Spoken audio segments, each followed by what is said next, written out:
Agents of Damned is a podcast intended for adults, featuring mature content that includes, but is not limited to, cursing, swearing, vulgar language and themes, verbal depictions of sexual themes and ideas, and potentially triggering depictions of depression, alcoholism, horror, and emotional and verbal abuse.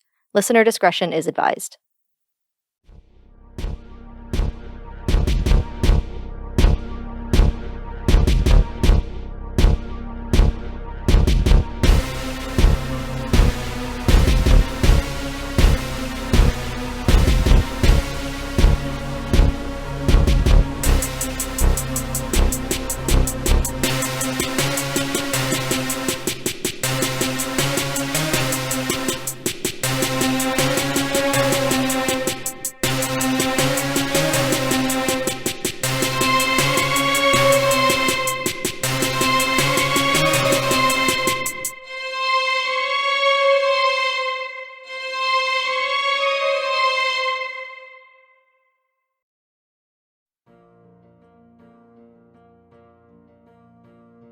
Hello everyone, and welcome back to Agents of Damned, Age of Despair.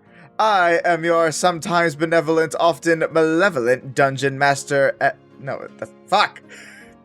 I started going into the peek behind the screen one. Anyway, my name's Jordan Hoshi Roman, these are my other players.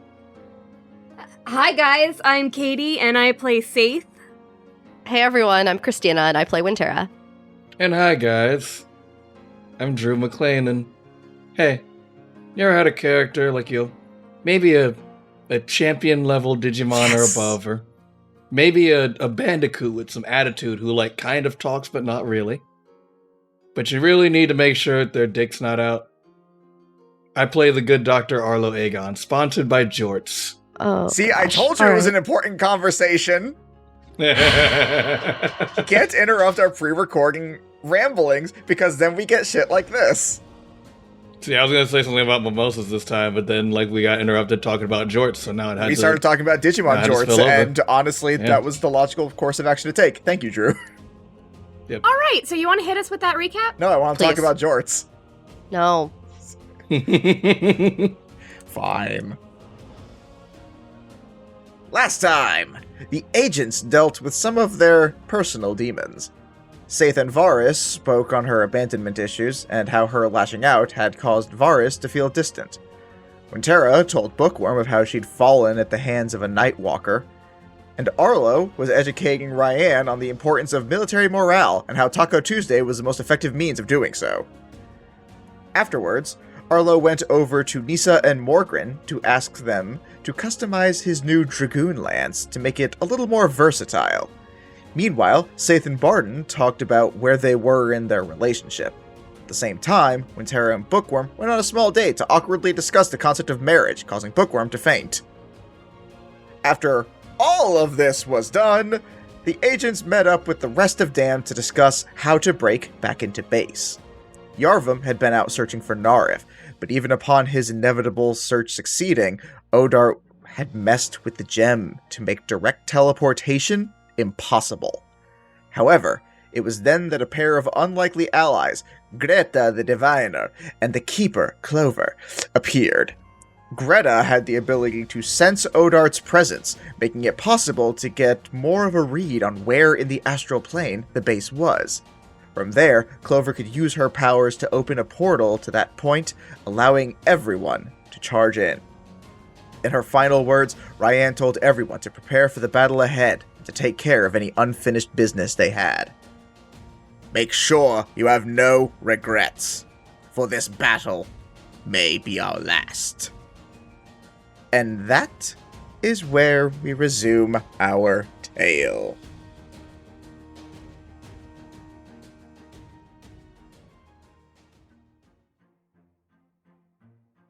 So, you guys have sort of been just going about your daily lives as best as you can, waiting for news of Yarvum's success. All of your allies have been slowly but surely making their way into Neverwinter, but there are still some things that you guys personally need to do. And Arlo, I believe you have something you need to go and pick up. So you are heading over to Nisa and Morgren's workshop over in the Guild District, because you had left your lance over there and had asked them to do some stuff to it. And you finally got word that it is ready. So, yeah, you make your way over there, and do you just casually walk in?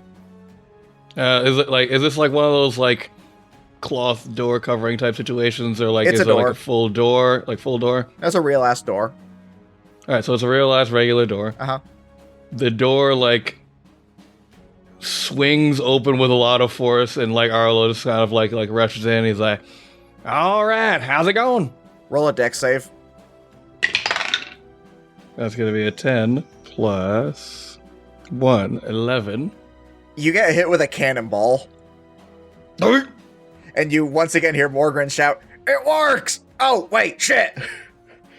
As he runs out there, it's like, "Sorry, we were working on the pocket cannon again.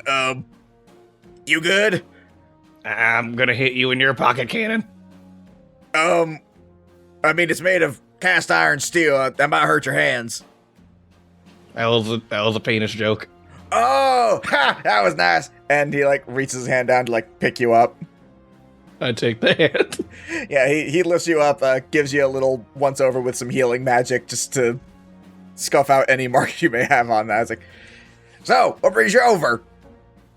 The lance, my guy. Right, Remember? the lance. Yes, we've been waiting to give that one to you. Go on in. All right, you've been working on it, right? Yeah, But like for sure though. definitely. You sound like you don't trust me. I believe you are a very good friend.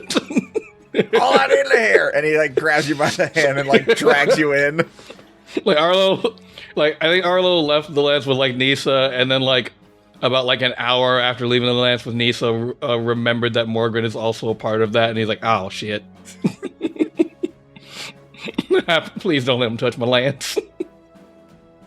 So as you walk in, you see that despite the fact that it hasn't been like that long necessarily, like it's been maybe a week or two, there are considerably more weapons in here than there were before. Like before it was just sort of like, you know, some just essential armor, swords, things like that, but now it's like a lot more like artillery based things, some more like magically attuned weapons. They've been busy. You guys have really been keeping busy, haven't you? Yeah, well, you know, if we're gonna invade home, we gotta make sure we can really kick the shit out of Victor or whatever the fuck. You're not wrong there. Damn straight I'm not. I've been keeping the dragoons on their toes, but I think they're ready, or as ready as anybody can be. Yeah, so we got it over here, and he brings you over to their workstation where Nisa is currently inscribing some runes into a shield, and Morgren like puts a hand, he's like, "Give me 1 second," and he goes over, like it looks like he is. It's like Indiana Jones like sneaking up to like an idol very carefully and very slowly. And he like just so carefully touches his wife on the shoulder, and she immediately freaks out, turns over to him with a lit blowtorch, and just blasts him in the face with it. Like, Oh. yes, what? Oh, God, no, sorry. And like just puts out his beard. Nope, that's on me. You think I'd have learned by now? Have not. Arlo's here to pick up the lance. You know, I've been wondering, like, you know, Morgren always seems to have either half or 3/4 of a beard, and I thought it was like a stylistic choice. No, I've been I was going like, for real full the bold, entire but- time, and it is difficult in this line of work. I'm ashamed of dwarves everywhere. Somewhere out, like, what's like the dwarf god? Moradin. Yeah, somewhere out there, like Moradin is just like shaking his head, like, God, like this fuck. just use a stick, my god. But Nisa walks over. It's like, yes, we just got it finished. As it turns out, little trickier than I thought. That thing is, it's got some magics on it. Let me tell you, that thing was tough to work on. Oh, I forgot to tell you. Watch out, the lance is heavily enchanted. It will be difficult to work on. Yeah, no, I figured that one out within about 3 seconds. Yep, been in the family for a while. Yeah, so definitely took a little longer than I would have liked. Actually had to call in a little bit of help on this one. Oh, really? Yep. And as they are saying this, you feel someone, like, put their arm around, like, your neck and, like, put you in a hold, and you just hear, "Beg for your life before I end it." No. And you hear, like, metal go, shh. It's like, worth a shot. And, she releases the hold. You turn around to see Kespa. Oh, shit, Kesva? Yep. What are you doing here? Oh, war. Well, yeah, that is, yep. But I mean, like, here in, like, the shop, I didn't know you could, like, do stuff making. She narrows her eyes, lifts her hand, which has her armor on it, and the blades begin to swirl around. It's like, I'm truly hoping you are fucking with me right now. Hey. You are, like, again, I'm pretty sure, like, a princess equivalent. I can't just assume that you made that shit. I don't know, you could have... You were in my workshop! Artisans? Oh! That did happen. Yes! I was in your workshop. Wow, that almost makes me want to undo the things I did to help out with the lance, but alright, that's fine. See how important our friendship is? Can I be real? Can I be real? Really real? Mm-hmm. I saw the workshop. It looked really cool. Mm-hmm. And yeah, left a lasting impression. I have a lot of confidence in you, in your abilities in a lot of areas, but somewhere in my mind I was like, I don't know, maybe she's got like an assistant who's like really doing a lot of stuff in here. I was wrong on that. Yeah, I was. You know what they say about assuming. Yep, it's usually correct. Alright, you don't. Anyway. So, they called me in here about, I don't know, a week ago after I got here. Yeah, been here for a bit, by the way. And, well, I saw their designs, heard what you wanted to do, and I decided, nah, not good enough. But like Lance turned into two Lances. Who's the artificer? You are, apparently. Yes, have been the entire time, so maybe shut up and let Mama do a job, alright? Good. Anyway, and so she walks over to the wall where the lance is. And it looks, quite honestly, almost identical to how it did before, at least after it had, like, attuned to you. And as she's holding it, she's like, the attunement process is a little bit weird on this one. Apparently, once it bonds, it doesn't unbond. So, despite the fact that you haven't been holding it for a while, still very much linked to you, which, pretty cool. But, check this shit out. And she, like, flips it around, and you begin to see what looks like these dragon, like, small, like, dragon-like gears, like, sort of bending and twisting around in it. And it forms into, instead of a lance, a longsword and a shield. The shield bearing the Aegon family crest. Alright, that's pretty fucking sick. Yes, and this is why you were wrong. And then she, like, puts the sword part into the shield, twists it around again, and once again you begin to see it, like, contort and change as all of the dragon gears move on it. And then she is holding what looks like a musket with, like, a bayonet blade at the end. Stop. Oh, fuck yeah, it's got a gun in it. Well, I heard from my aunt that apparently you weren't really using the, what you call them, gunchucks? as anything other than the guns. So I thought I would just take those, hope you don't mind, and integrate them into this. I mean, in fairness, the concept of gunchucks was really cool, and then I missed a lot when I tried to like use them. They're difficult. Yeah, that about tracks.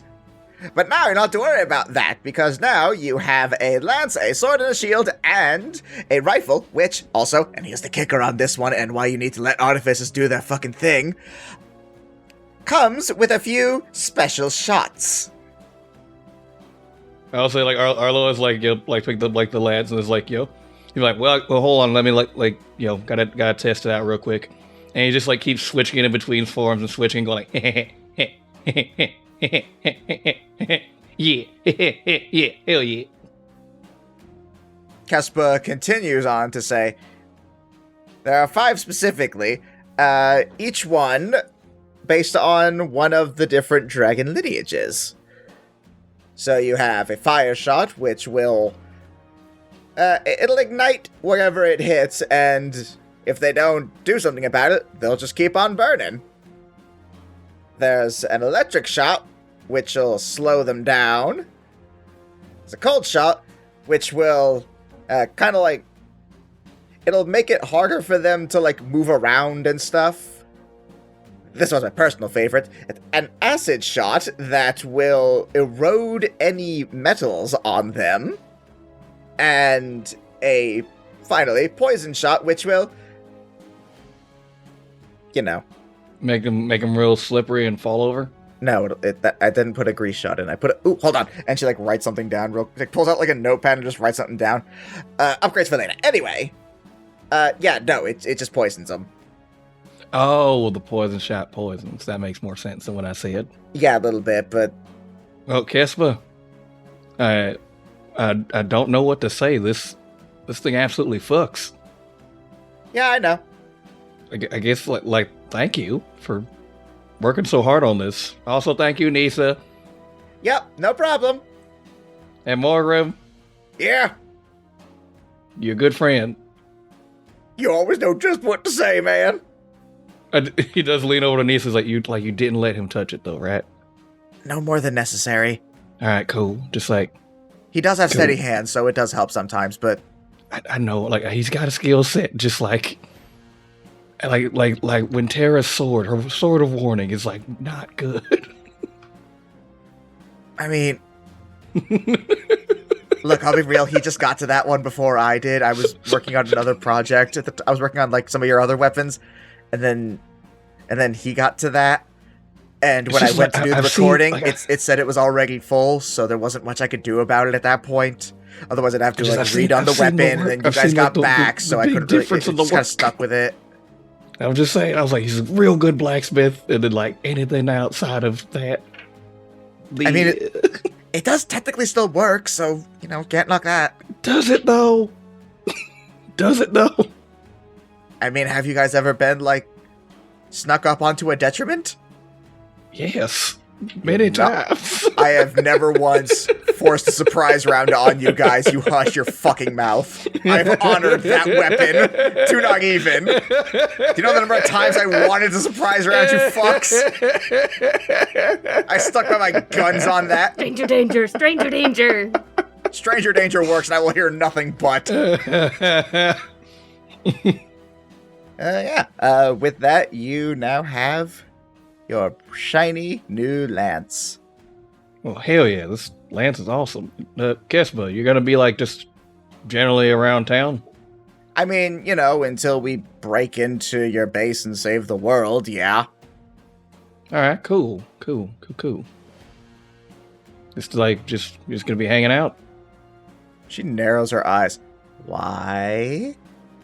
No reason. Just wondering.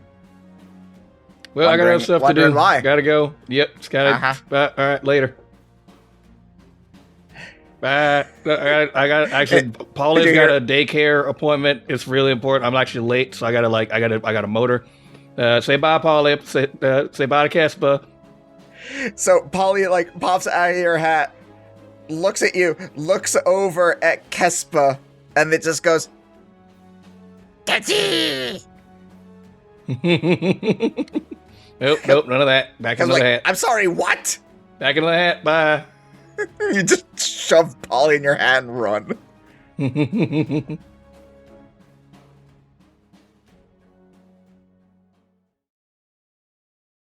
Okay, so while Arlo is trudging off to his appointment, let's cut over real quick to Wintera. Yep. So you have been doing your usual stuff of preparing the summoning circles, all that stuff, checking in with Bookworm, and trying to stay in contact with the Fey Lords, just to make sure. And you get another sort of like call from them. Like normally it is you reaching out to them, but on rare occasions in the last like couple weeks they have reached out to you, and this is one of those times. You actually get a call from Sarastra. Where would you say Wintera would be probably right now as this happens? Considering she has developed last-minute allergies in Neverwinter on top of all the shedding she has gone back to doing, she What a weird is coincidence. in the process of leaving the tea shop with this like giant to-go cup of herbal tea that she's just clutching to her chest. Yeah, so as that's happening, you get a call from Sarastra. I assume you answer it. Yeah, she does. Hey, what's up, Shepard?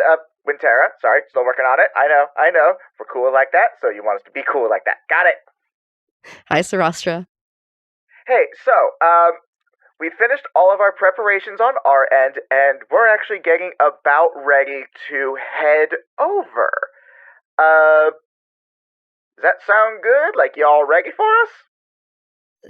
Sometime in the next few days, I think we're Awesome! And yeah. the call immediately hangs up. Oh, And okay. you said you were outside of the coffee shop in the middle of town, yes? The tea shop, yeah. Excellent. A massive portal opens up, and you hear from inside the cry of a beast. It's not one that you've ever heard before. It's this strange roar. Or maybe not a roar, maybe like some sort of a call? But it sounds something like...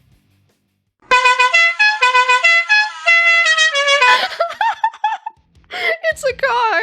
Followed Fuck you. by this aggressive growling as these 5 beasts shoot out of the portal, followed by an unending army of Fey soldiers.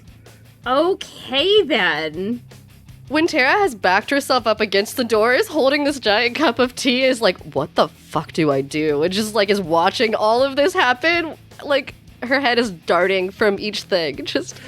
Yeah, no, like, most of these, strange creatures, sort of like, just like, leap out of the portal and just land with almost like a skid, but one of them, like, comes towards you, turns, and, like, it almost looks like it's, like, charging at its side at you.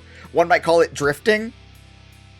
And it just stops, like, mere inches from you. This creature doesn't seem to have, like, a top on it, necessarily. And you see Sarastra wearing these shaded glasses, and she just, like, sort of, like, pushes him down so she can, like, look past him. It's like, hey.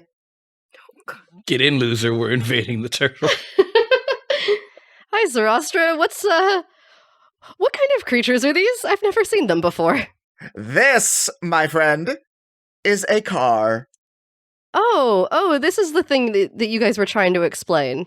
Yes, this one in particular, we call this a convertible, because, check this out, and she, like, pushes a little button, and you see, like, its backside sort of open up a little bit, and then, like, a almost, like, roof-like structure comes out and encloses around her. It's like, ah? Oh my gosh, it's eating you. Are you... Oh, wait, no. you- No, it's fine. And she pushes the button and, like, goes back down. When Tara's seen like a cart and a chariot and shit, this isn't that far off. They've described it as beast. She thinks it's alive. She's like, okay, well, what does it eat then? I mean, Technically dinosaurs. Technically dinosaurs. if I was going off of real world logic. Like, so initially, we had to use something called gasoline, but that turned out to be a really bad idea. It took forever to make, and honestly was kind of killing the place. So we just made it magic, and so now it just runs on magic. So it uses magic. It doesn't eat the magic, or does it eat the magic? I mean, yes and no. It's not actually alive. Oh. Okay. So it's more like a cart than an animal. Which is what I tried to tell you last time, yeah? I'm not smart, Sarastra. No, you're plenty smart, kiddo. And she, like, taps you on the back of the head, or pats you on the head. Wintera's ears just kind of flatten out a little bit, and she's just like, okay, do you want, I could show you where everyone's been kind of gathering and staying. Yeah, that sounds good. And she'll, like, open up the thing. At this point, you see kind of, like, everyone, like, all the other Fey Lords come out of their vehicles. I'll just do a quick run through, because, yes, they do each have their own very specific kind of car. Because why the fuck wouldn't they? So, Oberon, being the try-hard not understanding edgelord that he is, rides a motorcycle. Amazing. Of course. Meskamin comes out of this pickup truck. Ulorian comes out of a sensible minivan. With all the jockbirds. Yeah, no, all the Dockbirds immediately pile out like a fucking clown car. It looks like Meskamin was also using his truck for, like, their feed. Titania is in a Prius. And finally, Hirsum is When it just runs in... on magic, what would be the point of a Prius? I don't know. I'm Don't worry about it. Keep going. It runs on less magic. Fuck you. And Hirsum is just in a van. All of the lords come over to you. And they each greet you one by one. Hey, how's it going? Oh, you know, end of the world, all that stuff. Yeah, is this gonna be a problem? I mean, it's daytime now, so I guess not, but... Why would it be? Titania says, as the streets are literally flooded with the Fae. Oh, sometimes portals have been creating Nightwalker issues, but it's mostly been a nighttime thing, but sometimes they can get through. Oh. Looks like we were fine this time, so no biggie. Oh, good. I'm glad. Is time still kind of stopped as far as the Nightwalkers progressing in the Feywild, or is that a problem for you guys to get to later and hope that it doesn't do too much in the meantime? It's definitely one of those two things, but we don't need to talk about that right now. Great. Okay, I could do that. All right.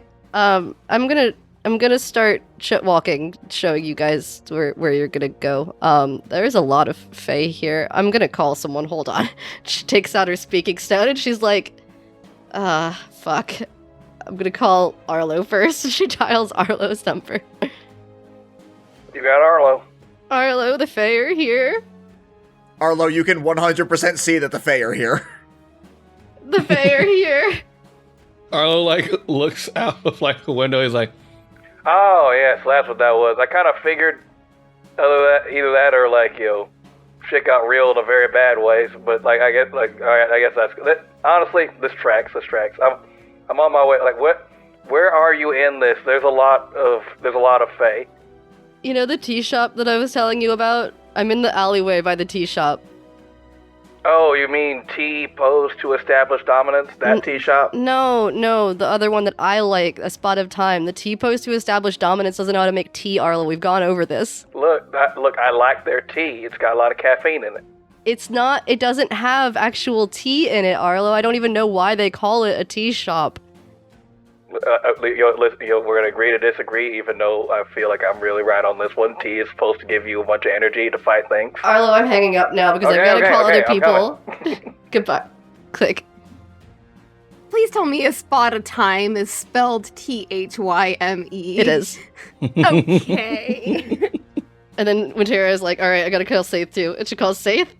Saith, the Fae are here. Oh, okay. All right. What do you... How do we, Can you help me tell people? Okay. I'm sure they can see it, but I just want them to know that it's fine. Can do, no worries. Hangs up. Just like, okay, they'll help me tell people.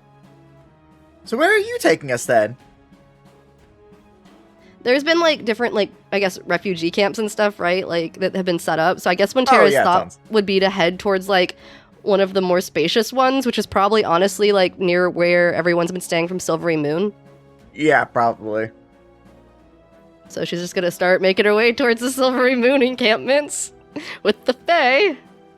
Yeah, you head over there with what looks like either a parade or a mob. Hard to tell either way. Both, a little bit of both. Yeah. I do imagine that they are definitely like they're the type of army that would like denote like several people to just be carrying instruments. Yeah.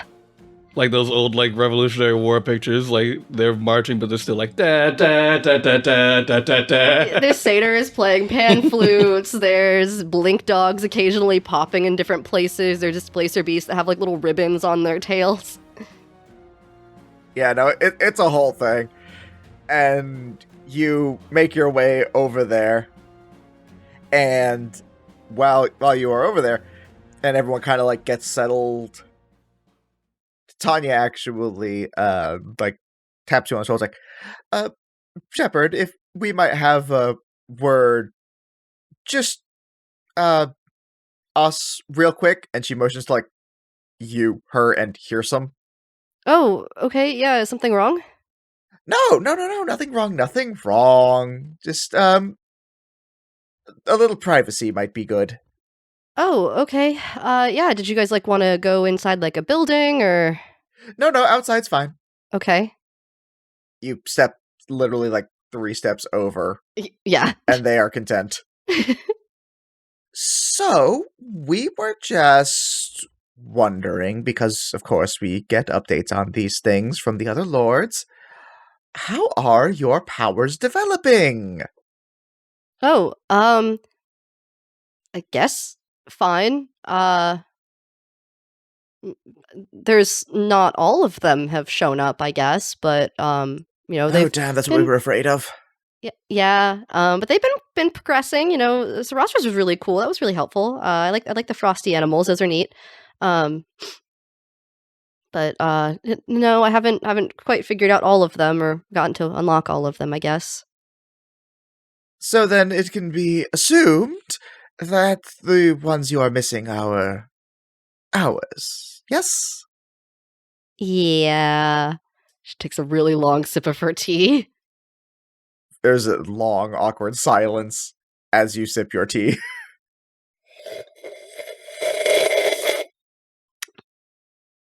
I don't suppose you've been, like, I don't know, feeling any sort of, like, I don't know, like, anything at all to... You felt nothing, really? I mean, unless these allergies is what someone told me. Unless these allergies are related to it, no. Probably not. That is a problem.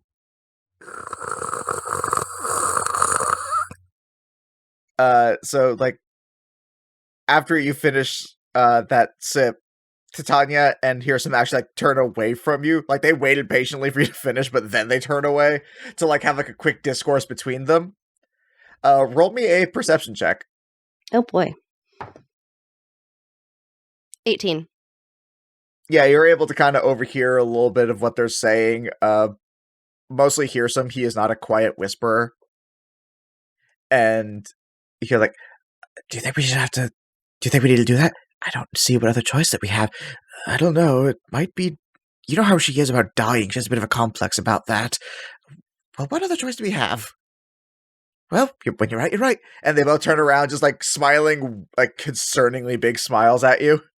Winterra's kind of grimacing and almost baring her teeth at them. What do you mean about dying? Are you going to try to kill me? Oh, you heard that. Shit. You're not very good at whispering. Mm. I really would prefer not to die again. Oh, no. We don't want to. It's What do you just, mean you don't want to? Then don't. It's just an easy explanation. I mean, yes, but, well, see, here's,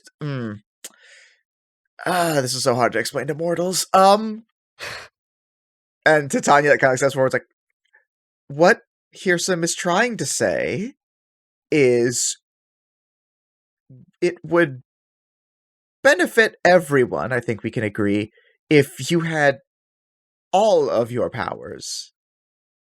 And time is running short. And we have a way that we could maybe encourage your powers to awaken a little faster. I don't like the way you said the word encourage. It is dangerous, I won't lie. But it will work. Like, absolutely will work. There's not like there's a chance it will work, and then it might not work. It'll eventually work. Eventually? Yeah. What does that mean? Oh. Can you explain what it is that you want me to do? They turn back around and huddle again for a moment. And I'll just let that 18 ride. You overhear them, like, talking about, like, are we sure? Like, I feel like the suspense of this is kind of, like, more in line with our thing, but now we're kind of like, we don't have time for that. Right, yeah, no, right. So they turn back around, like, we want you to fight us. Excuse me? I mean, again, to encourage your powers to awaken, we can go into, like, a demi-plane where time is not a factor. And you'd fight us until your powers awoke. They tend to awaken in times of great need. Like, the first time that it happened, when you were wandering through the woods and needed that power, and then again after you had come back to life. So, again, this is not necessarily an option that we want per se, but I mean, desperate times, When Tara has started like to slowly turn away from them as if she's about to run, and she's like, "What? Wait." Wait, and she holds up a finger. Hold on, I need to.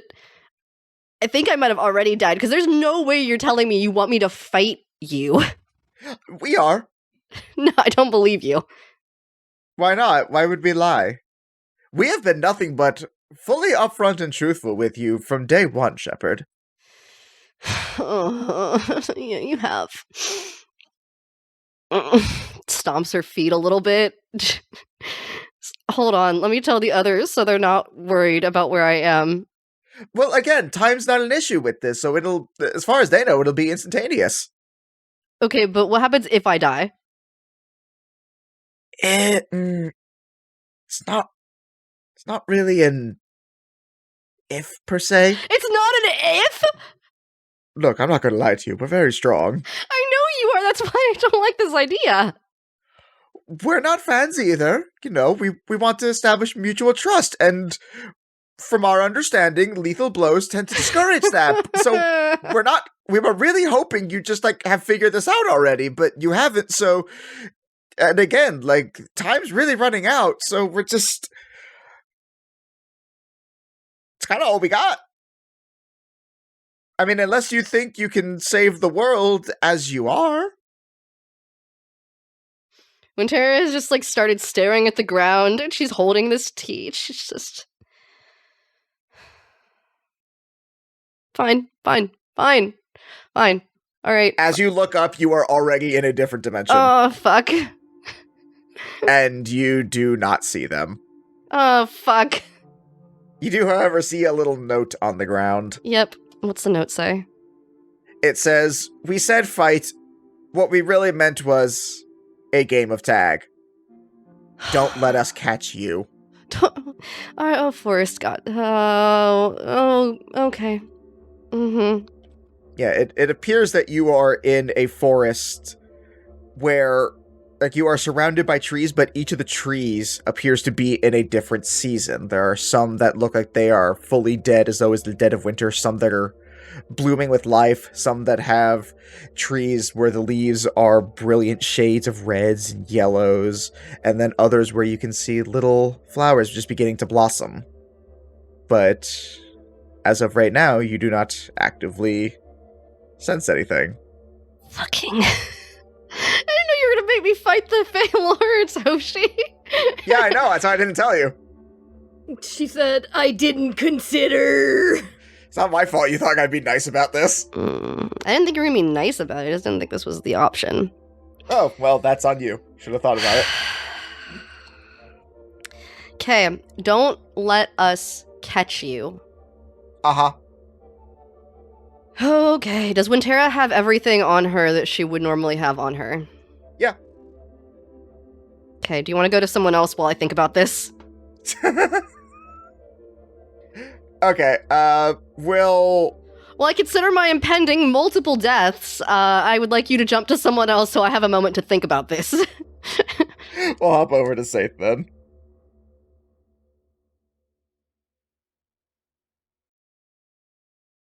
Okay, so after that call from Wintera where you kind of like help out organizing all of the different Fae, you and Barton actually have a little bit of time alone. And of course, there is really only there's several things you guys like to do by when you guys have some time, but there's one in particular that Barton was kind of insistent on today. He wants to fight. Okay. So you guys are just doing some sword sparring, as it were. You with your rapier, he with his sword and shield. Go ahead and roll me an attack roll. 29. God damn. Alright, cool. He didn't do that well. So you have him mostly on the defense right now. He is, like, anytime he tries to find an opening in your defenses, you immediately capitalize on that and force him back behind his shield. Your natural dexterity makes it very easy for you to work around him. What would Saith do now that she is on the offensive? She's gonna get him up against the wall. Pretty much just back him up against it so that she has him dead to rights. And she's just kind of like a braggy, like... Oh, hold on, I just wanted to know what your maneuver was. Oh! If you're going to try and do that, I'll say roll a deception versus his insight. See if you can see what you're doing. She rolled a 1. You start to pin him up against the wall, and then as you go to, like, thrust to get him, like, to retreat, he actually, like, jumps back and, like, rebounds off the wall, and now you are the one who is closer to it. Because he rolled much better than a 1. Nice. I'm gonna use my grappling hook tail to give me some air. I'm gonna use some strength with my tail and jump up above him. Alright, roll me an acrobatics. 32. Yeah, with that, as he, like, goes to, like, push you with his shield, you leap back and just sink your grappling tail into the wall, and you're basically, like, just Spider-Man freestanding on the side of the wall out of his reach. So while I am here, she's gonna cheat and send out Varus. Oh my fuck. Yeah, you send out. As you're up there, he's like, I don't know how exactly you intend for us to fight when you're out of range like that. And then all of a sudden, there is like a knife against his throat, and Varus whispers, like this.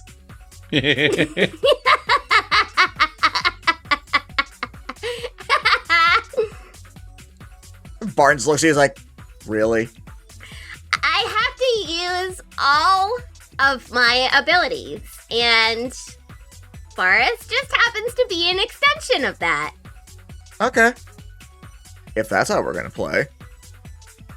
And you see a little, like, gleam in his eyes.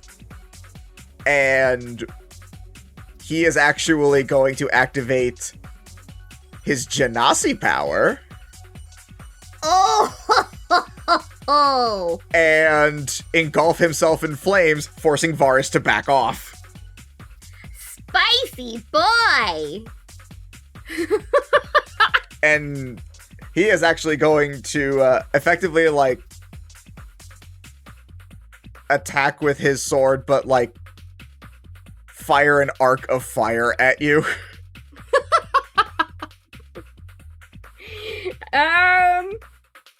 But you are able to, like, move out of the way, because, admittedly, he doesn't do this super often, so it's not well practiced.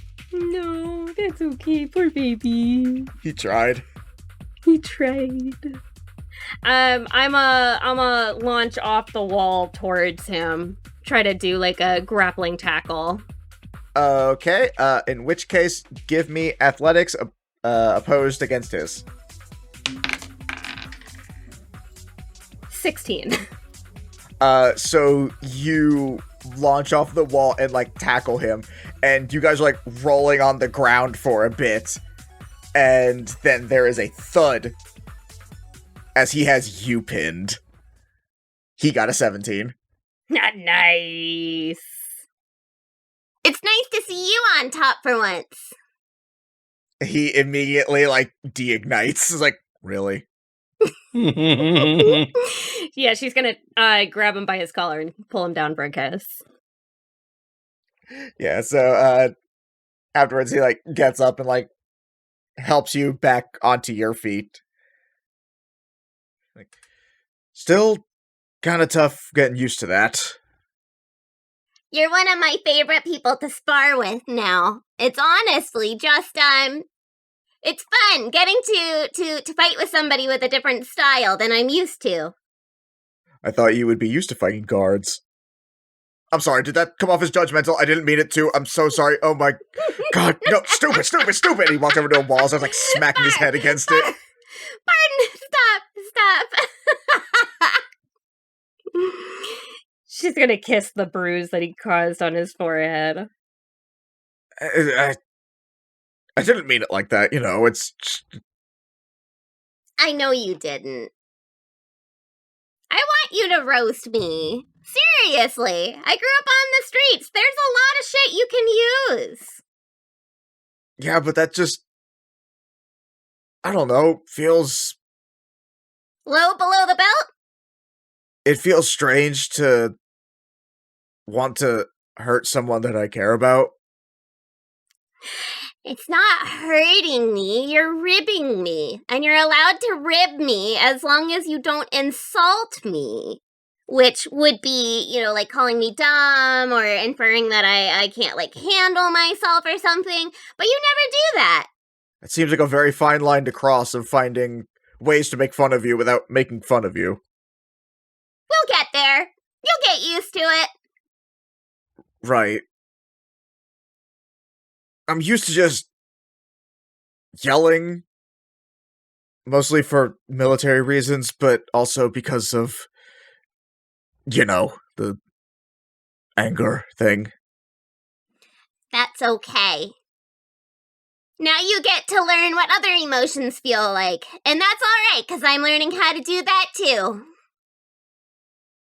Hey, Saith, Yeah? do you ever wish you could not smile? I mean, to time, but it mostly only comes about when other people, find me disconcerting. But, really it's more now that, I've lived with it so long that I don't think I could live without it. It's just a part of who I am. He, looks down at his own hand and ignites it. He says, "Sounds like the opposite of my problem. I've lived so long thinking I was just human, and I found out I had these powers. It's a part of me that knows I should learn to use them. But knowing where I do, it just..." And he just, tightens his fist, and you can see, the heat start to, spread through his body, but you can tell he's not controlling it. That's anger. Yeah. Even though, she's got heat resistance and not, I mean, she's not, immune to it, she's still gonna, put her hand over his and try to soothe his anger a little bit. Can Saith get additional heat resistance through the power of love? Oh, No. that's so cute. No, it still very much hurts her. That's okay. It's like there's a sizzling sound, but she's still smiling away. I can definitely see where something like this can be useful in a fight, but it is a lot of responsibility and a lot to handle something like this. And you shouldn't feel ashamed one way or the other, whether you use it or not. Just because something is a part of you doesn't mean you have to identify with it. You feel the flames begin to die down. He just looks up at you and says, "I can't imagine everything you've had to go through for you to know that." Yeah, there was a lot of hardship, but I don't think I would have changed anything, 'cause then I wouldn't be where I am. Do you ever think about the people that you left behind? There's not many.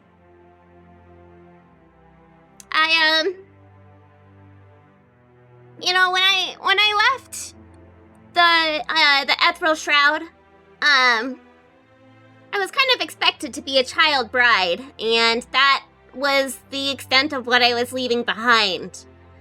Just a gross old cult stuck in the ways of hundreds of thousands of years ago, trying to follow the ways of Asmodeus. And I had to find out who I was without them, and those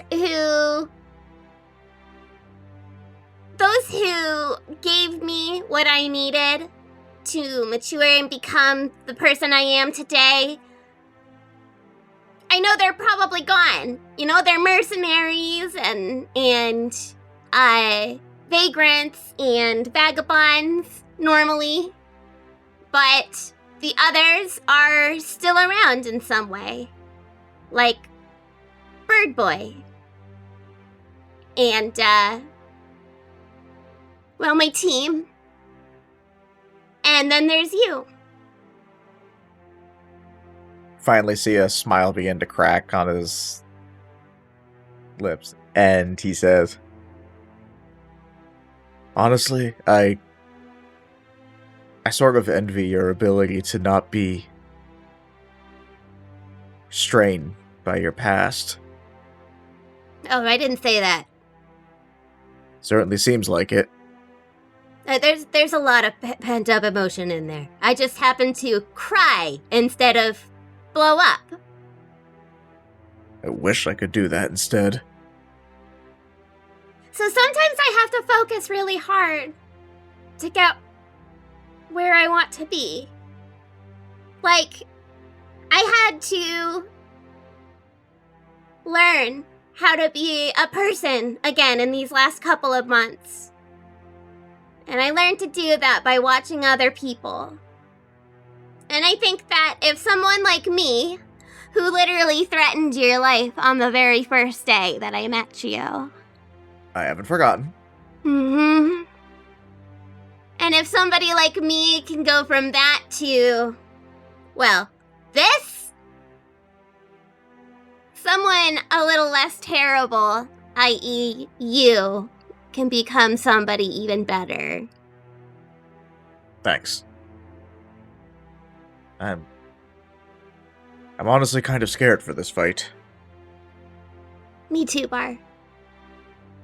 But whether we come back or not, this time that I've had with you has been the greatest. Same. And he just hugs you. Yay! They're so cute.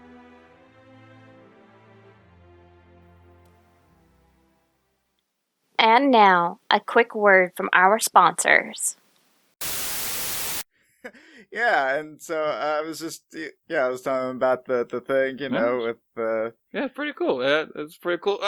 No, Drew, oh my God. Drew? Drew, are you okay? Drew? You good? Oh God, no! Yes. Oh no, yes. they got him. Yes. Turned into the dice gremlin. It is I, the Dice Goblin. Gremlin. Goblin. I wrote the commercial. It's the fucking Dice Goblin. Katie. Oh no, not the Dice Goblin. Dice Goblin, why are you here? I am here, for I am the dark passenger within you all that you cannot sate. He's right. I feel the need to buy dice now, but wherever will I do that? You'll never be able to get enough high-quality dice at a low price to satiate me. There is no such place to get such things. That's not true. What? You could go to www.adventuredice.ca and put in the code AGENTS at your time of purchase. You'll get 10% off. Wow, do they have, a wide variety of things to choose from? Like regular dice, small dice, big dice, wooden dice, metal dice, sharp-edged dice, and, Even D6 and D10 sets. Wait, they have D6s and D10 sets? Shit! Exactly, and you can get almost every single set with the exception of the Andrea's Adventures Charity set. that's still over 300 dice to choose from. So many dice! Your dice goblin will surely be satisfied. Now, with all of these dice available, the Dark Passenger has been sated and I am vanquished now! Oh God, did you die? Hey guys, what's up? What did I miss? There he is. He's all good. Hey, thanks AdventureDice.ca! I don't know what's going on. I left to get a sandwich.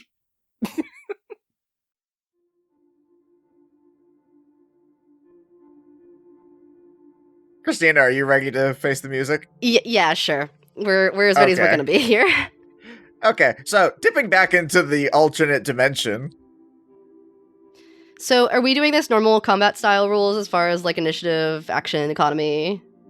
No, No, great. All right. I didn't do that with Scythe. When Tara reads the note, don't let us catch you. All right. She kind of gets this look on her face of looking around the forest. Her ears sort of twitch. It's like, I used to hunt people.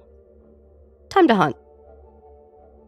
And she's gonna go ahead and this is all about her shepherd powers, so she's gonna assume the shepherd of the Fae form Alright. with the Periton mantle, so she can get that double Alright. movement.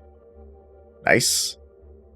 And so her staff also changes into a longbow, which she has, at this point, definitely pulled out if she hadn't already been holding onto it along with her tea. Yep. So We're gonna tea skip in one past hand, tea in one the couple the 11 minutes of screaming to power up. yeah. What is she currently perceiving in the forest? Are there animal sounds? Is it dead silent? Does she hear anything? Roll me a perception check. 27. With a 27, it is unnervingly quiet. Like, all you can hear is just the faint rustle of leaves amongst some of the trees. Does she get any sort of inclination, like which direction that rustling is coming from? Just sort of all around. Okay. She will just kind of like pick a direction behind her, 90 feet behind her, and she's gonna summon a T-Rex behind her. Alright, yeah, you conjure up a motherfucking T-Rex 90 feet away from you in the back. Her eyes kind of glow, and she gives it the command, hunt. It just, like, turns around and just begins stomping through the trees. Montera drops concentration on it. It's Conjure Fey. It stays. She's just not in control of it. She's told it, go hunt. Oh, okay. I thought you, like, told it to hunt and then immediately unsummoned it. No. I was so confused. No, she's dropped concentration on it, essentially making it a wild T-Rex it's hunting. I don't know if that's technically how that works, but I'll allow it this time. Yeah, so you have just unleashed a T-Rex upon this forest, and it begins to wander around. I assume you are just keeping an eye on this thing for the time being, yes?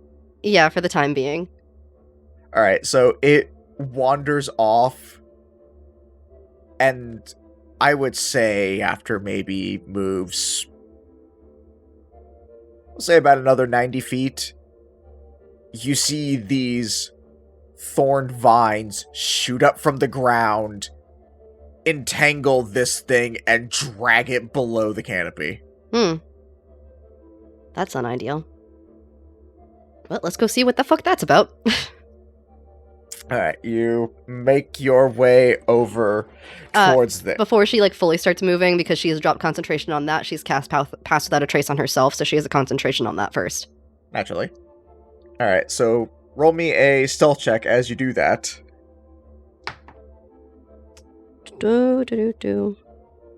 31.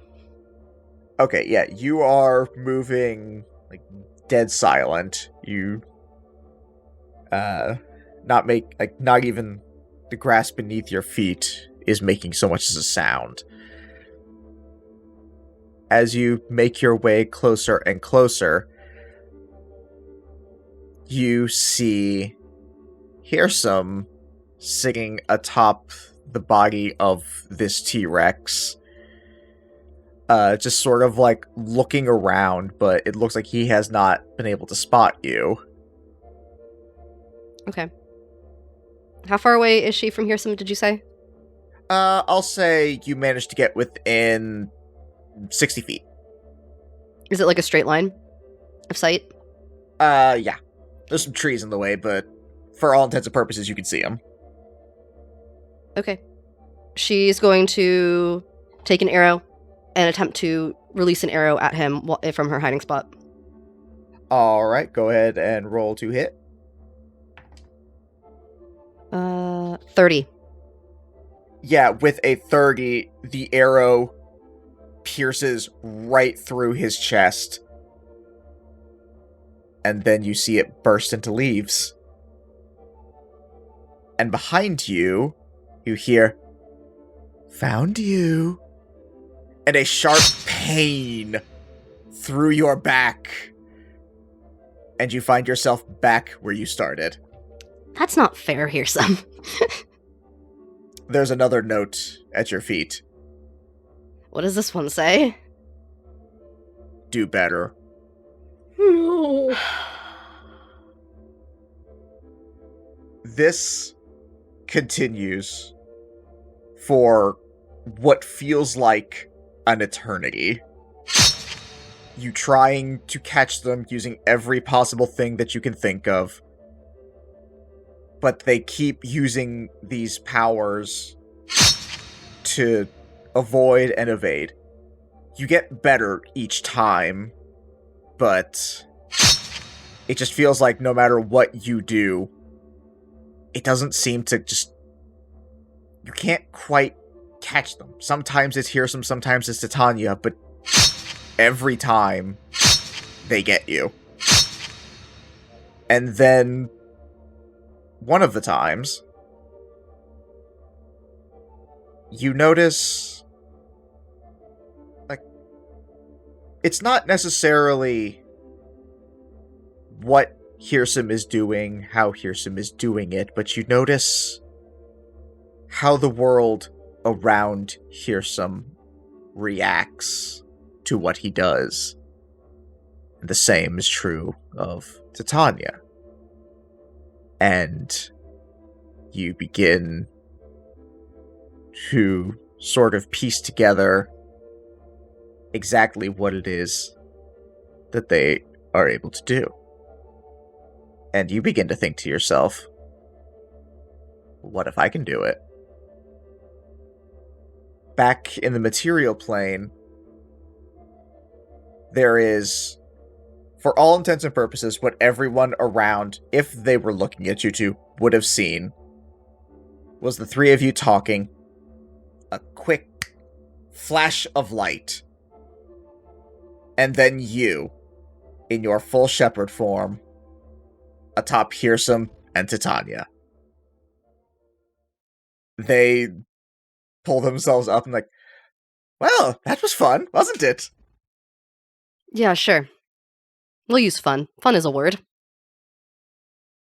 Well, at the very least, we are glad that you have finally learned how to use your powers. We are sorry that was the only way that we had, but we now know you are as well equipped as you can be. Was it really the only way? Roll insight. 29 on a nat 20. They kind of like pause for a second, look at each other like, it was the fastest. Didn't you say it was a timeless plane? Yes, so fastest. I'm gonna go. Let me know if you guys need anything. All right, will do. Okay, goodbye. And they both just smile very eagerly at you. Bye. I'm gonna go tackle Irwin. That's the only thing that will make me feel better right now is going and tackling my brother. Somewhere out there, Aaron's just like minding his business and like his ears perk up. He's like, I am in danger. Wintera smash! It's that meme sound, the da da da da da da da run sound. Yes, so Rotera now has access to the summer gift and the fall gift, which of course we discussed, and so you now have both of those, but we can reveal those when they come up. Okay.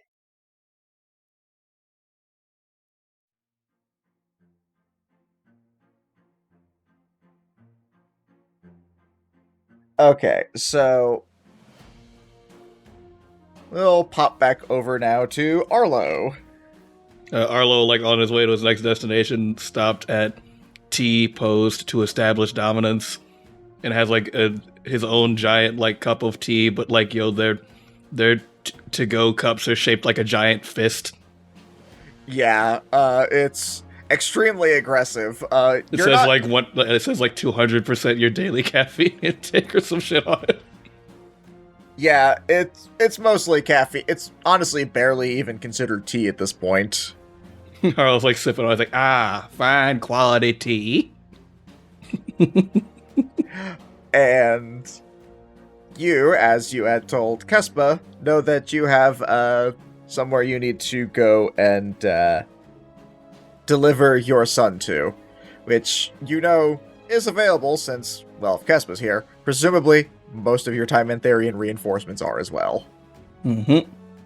And so I go through like I essentially like I'll walk through like a essentially like a Thymantarian like war camp, and I like walk through it, and then like past it, and then like a little ways past it is like a little like offshoot setup thing where like his mother's like own personal encampment would be.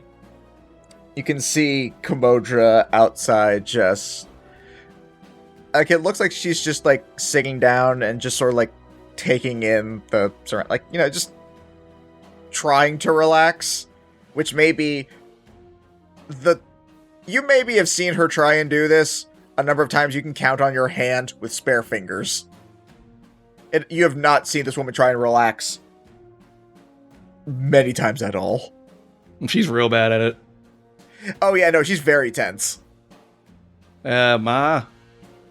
What? Oh, Arlo. Hey. How's it going? Great. I've never been better.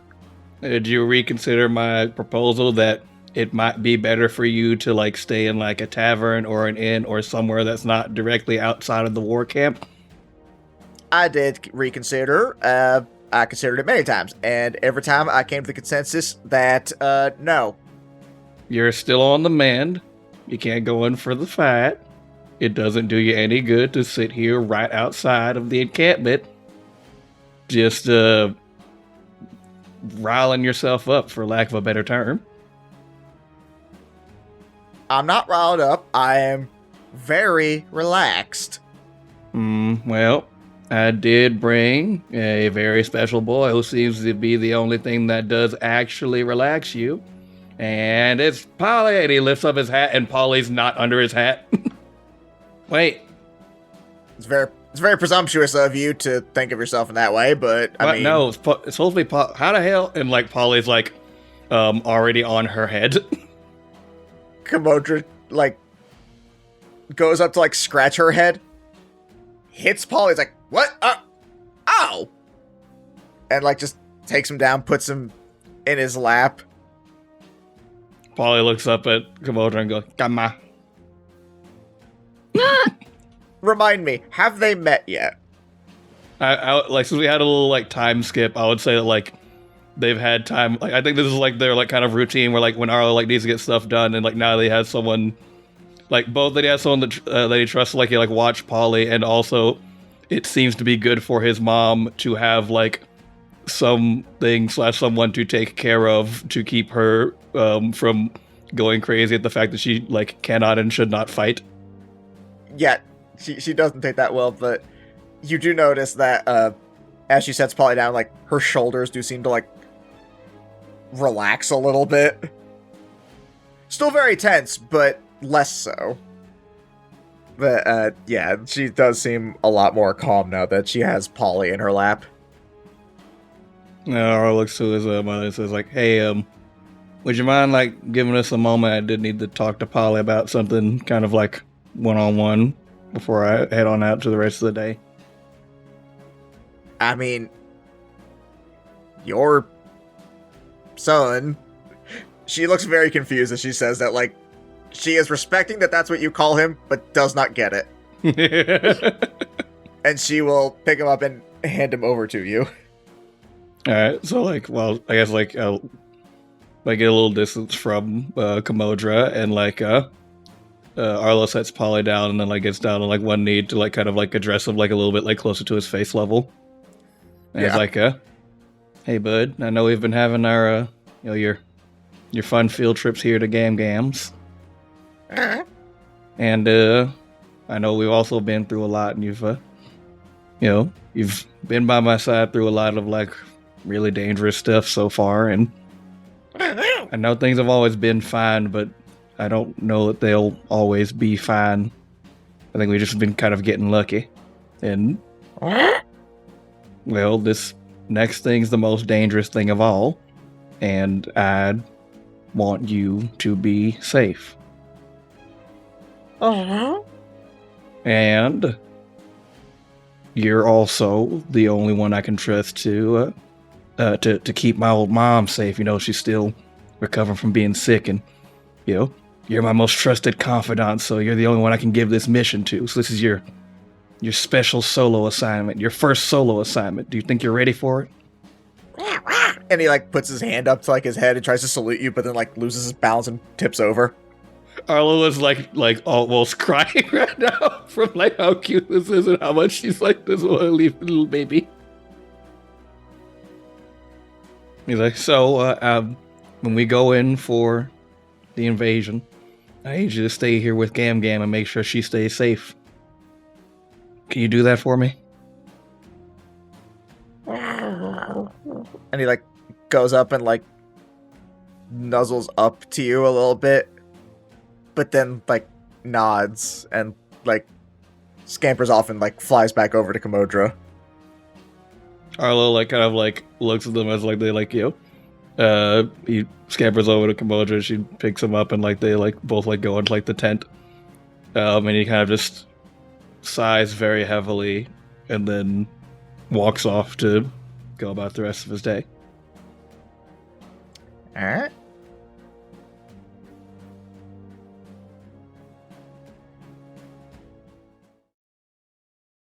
Okay, so Saith, after you and Bargain finish off your sparring / emotional reconciliation moment, you guys decide to head back over towards his apartment. And while you are there, you do what you usually do at this point and go and check in on your little friend, who's admittedly a lot less little. You go over to a corner to see Puddin, who has swelled up to a size that it can no longer hide on your person. Well, hey there, buddy. You look a little, swelled up there. You okay? I'm just gonna pet him. Pet his little gelatinous, oozy skin. As you are doing this, Bargain comes over and is like, do you have any idea what's wrong with him? Not a clue. Yeah, it's... I'm admittedly not particularly knowledgeable with animals, but, I might need to take you by Rick. Barden just makes a face. Like, y'all know the, Excalibur face from, Soul Eater? He makes that face. I'm gonna need an image for reference at some Just point. look up Soul Eater Excalibur face. Yeah. You'll see it. That I haven't thought about I'm that not in a long even Googled time, it. but that is the perfect reaction to how everyone feels about Rick. Yes, that is the Rick reaction. And he's like, I know that's the most logical thing to do. Are you absolutely sure we need him for this? Well, who better than the expert? Yeah, no, that makes sense. I don't suppose we can move Puddin over to him, because I really don't want him in here if I can help it. And you immediately hear a knock at the door. All right, well, I'll go get that, I guess. No, it's fine. I got it. And he just walks over to the door, and literally as he turns the knob, the door flies open, and you just hear, Safe! Hi, Rick! Oh my god! I'm so happy! I can't believe Puddin's got pregnant! I'm sorry? He just, like, runs past you immediately. Little Rick pops in and just gives, like, a sup nod before running over with this huge bag of stuff. And Rick runs over to Puddin and just, like, hugging it. Like, oh, I'm so proud. This must be what a father feels like when he becomes a grandpappy. Oh, yay! I'm confused. Wait, how do, black puddins get, pregnant? Oh, no one really knows. They just kinda do. Okay then. Sounds about right.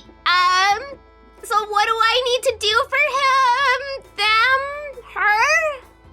Oh, oozes don't really understand the concept of gender. Okay. Well, fortunately, I have come over to help you out with this very delicate situation. And Barden, like, closes the door, is like, does it have to be in here? Absolutely! We can't dare move this precious little ooze bean! Oh, that's weird. Arlo just sent me a message telling me to shut up again.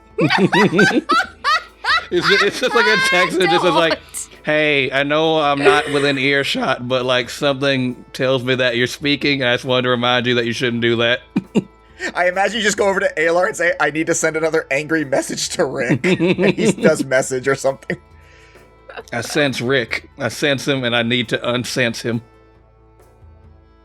I'd like to remind everyone this was not part of my original plan, and Katie pressured me into this. It's her fault. Yeah. Thanks, Katie. Next we were gonna have Are you just each like mainlining chugging that sake? out of the bottle. Alright then. I mean, what else do you do in this context? What else can you do?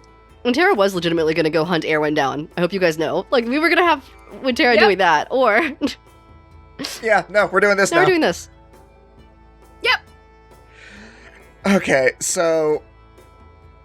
As Rick says that, he begins, like, searching through this bag, pulling out all sorts of bizarre tools and instruments. So he pulls out shit like wrenches and plungers, what looks like a giant corkscrew for, like, uncorking wine. All the stuff just being thrown about haphazardly, and then eventually he's like, oh, here it is! And he pulls out a tiny little, like, hairpin needle and just pokes it. And there's just a loud pop. Ooze flies everywhere. Coating the walls, the furniture. Barton is horrified. Ew. And on the floor is just a bundle of oozes. Oh my god! They're little pudlings! Oh, that's a cute name for them. We don't really have a direct translation through our primordial language, so I guess that'll do. Pudlings! This abomination, and you choose to call it puddlings. Anyway, don't worry about the mess. If you just give it about 24 hours, pudding will reform as its usual self. It's just, tired. Like a phoenix. Sure, why not?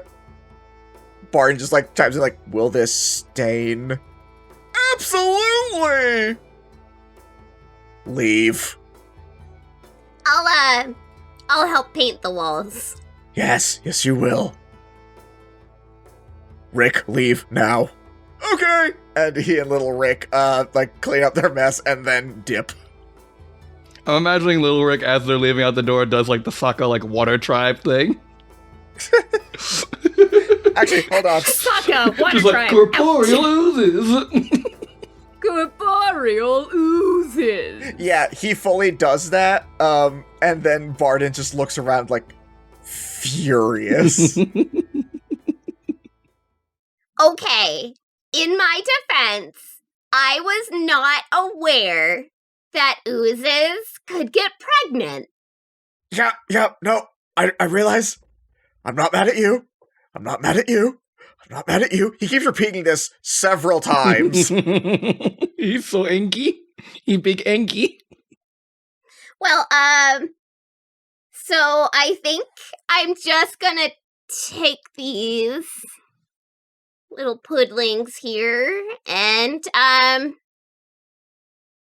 would you care for your space? Yes, I would say. Okay, honey. I will be back in 24 hours. That'd be great. Okay. All right. I love you, sweetheart. Yes, me too. And you just slowly make your way out of the door, and as you close it and start to walk away, you just hear from inside, did that fucking bird steal my plates? Well,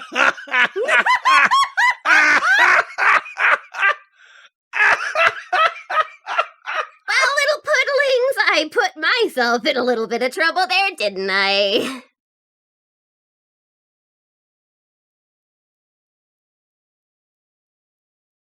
Christina, did you actually want to play Yes. out tech? Okay. No, because she's going to hunt Erwin down and generally hunt her family down because she does want to talk with her family.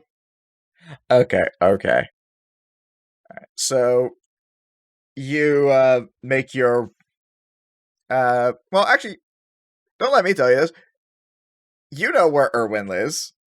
How do you hunt him? So she's still under the effects of Pass Without Trace, and she's fuming from this situation with the Feywild, with the Fey Lords and ladies. She's... Now, in all fairness, it was only 2 of them. But she's still fuming. And she's got to get that pent-up sibling rage out somewhere that has developed. And she's like, it's been too long. I've waited long enough. The situation's almost dire enough. This makes sense. I'm gonna get him. And so she knows that usually around this time of the day that, like, Erwin is usually with, like, the rest of the family. Mm-hmm. And so she's sort of, like, sneaking through the massive crowds of people that have started to gather at the refugee camp. Uh-huh. And she's like, also, I probably should tell my family about the Feywild if they haven't already noticed, because that's going to be a little bit alarming. But she's... They've noticed. Shh. Witera is... Everyone's noticed, but it's okay. So she's sneaking through the crowds of people, and she's, like, literally, like, started, like, climbing up trees and shit. And so she's, like, waiting for there to be a moment where he drops below, like, a tree so she can just drop down on him. Alright, yeah, so you approach over there. Go ahead and do me a stealth check. 30. That'll do it. Yeah, no, absolutely. You managed to make your way up into the street. You find where Erwin is. It looks like the whole family is kind of like sitting down and just like having some soup as kind of like a late lunch. And Erwin decided he wanted to lean up against the tree that you're currently in.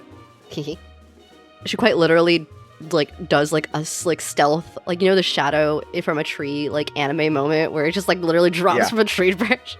So she does that and like rolls into a tackle with him, like somehow managing to set the soup to the side.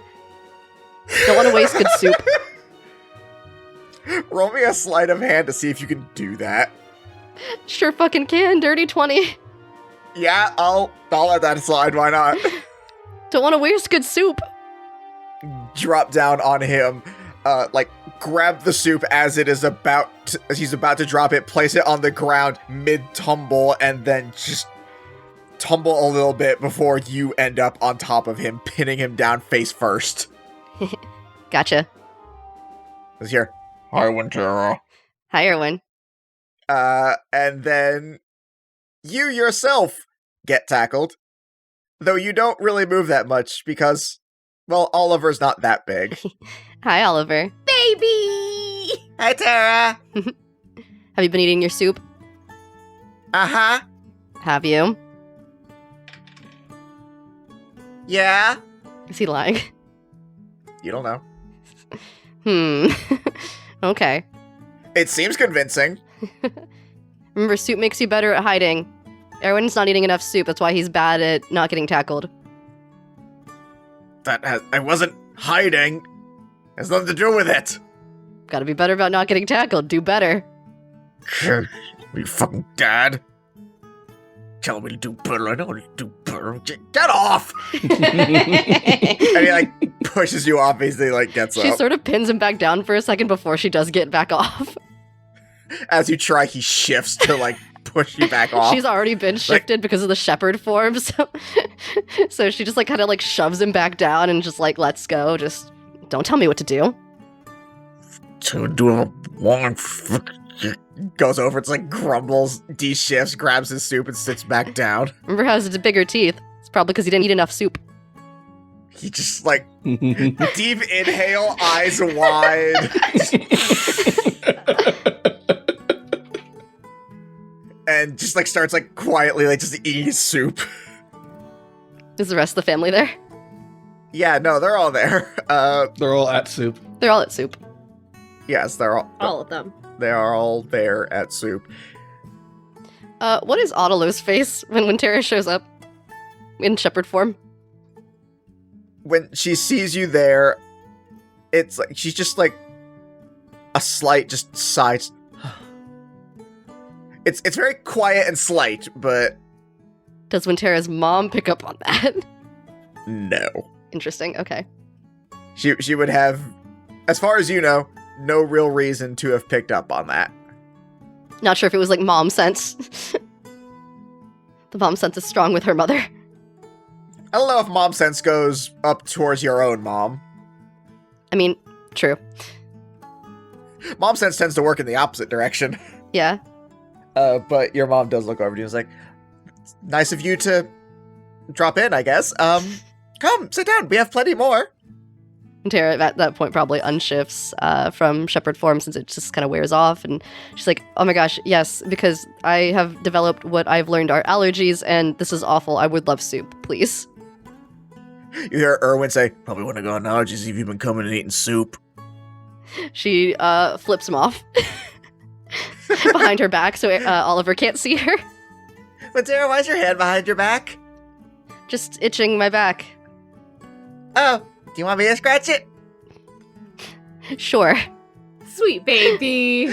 Yeah, you sit down, your mom pours you out some soup, and Oliver just starts, like, wildly scratching your back, just, like, up and, like, no rhyme or reason. It's very childlike attempt at it. Oh, thank you, Oliver. You're welcome. And he goes, sits back down, and starts very slowly eating his soup and, like, watching you as he does it. Watching me? Yeah. Okay, well, she eats her soup, and she's just kind of, like, occasionally, like, looking up and chatting with her family and seeing what they think about the Feywild showing up. Just, you know, hey, they showed up. They're here. We noticed. I know, everyone has. There was a giant shining portal in the middle of town, and then suddenly Fae were everywhere. Yeah. It wasn't that hard to figure out. Yeah. Really, it wasn't. Oh my god, Barton's gonna have to work late tonight. Oh, yeah, and he's already in a great mood. Oh boy. Gonna call this episode Bargain's Super Bad, Very Not Good Day. Yeah, it's been an interesting last week or so. Lot of things have happened. But, you know, getting ready. Fill us in. You haven't really been stopping by, so I'd like to hear what you've been doing. Yeah, we had to go out to Arlo's home area to help out there, so we got some stuff. Which one's Arlo? Was Arlo the tough-looking one or that scaly guy? Yeah, the fire breather. Oh, right. Anyway, continue. He's, you know, he's not all scales. He can be funny sometimes, and other times give you very bad advice that leads you to do things that you misunderstood badly, but work out in the end. Oh no, what happened? Sweetie, tell me what happened. Okay, so you know how in the forest growing up, you know, standard culture things are that you just sort of end up with the person and then you're like, oh, this is my mate. And you might give them objects that mean important things. Well, apparently there is an item, specifically a ring, that can be given to people, and it's usually given in a specific way, and I may have accidentally given this item in a similar enough way to Bookworm. You hear, like, just this wild snort as you see that Erwin has, like, started coughing up his soup. He's like, oh my god, did you fucking propose to your girlfriend? I guess so. Ha! But I guess it's not a bad thing. If she wants it to be a good thing, then it's fine. So you two are going to have a union together? I don't know yet. We're still figuring that out. Your father, like, speaks and it's like, well, it sounds like you've done all the legwork on your part, so honestly, I don't see what's so confusing about it. Congratulations! Honestly, I wish Erwin would kind of get with the program. Oh, are you seeing someone, Erwin? No. Really? Audelo kind of, like, peeks her head and just, like, nods. Nods like she's not seeing someone, or nods like he is seeing someone? He is. She has, like, a smoke-shitting grin on her face. When Tara sort of, like, scooches closer to Erwin, just like, who? None of your business. I mean, none of my business. I mean, none of your business. That's not true. if you don't tell me, I'm just gonna start naming people. Don't do that, please. Okay. You know I don't have a good poker face. All right, let's see. Who do you hang out? Shit, why'd I say that out loud? We all know you don't have a good poker face. It's because you don't have big teeth. Shut up about my teeth! It's not all that matters, okay? I'm good with an arrow. When Tara sort of like looks over at her dad, is like, it's what matters. Stop picking on your brother for his tiny teeth. Dad! Look, even Oliver has bigger teeth than you. He does not! He's going to. Shut up, you don't know that. Okay, so let's see. Who do you hang out with? There's... She thinks about it for a second. She's like, really? Only there's Nelg. I hang out with other people. Are you dating Nelg? So you said you went over to that Arlo guy's hometown? She pokes him like a couple of times, just like with the back end of the fork or the spoon. Back end of the spoon, she pokes him. Stop it. If you don't tell me, I'm just gonna ask Bookworm. They're in a team together. Yeah, I know that. I mean, wait, no, shit!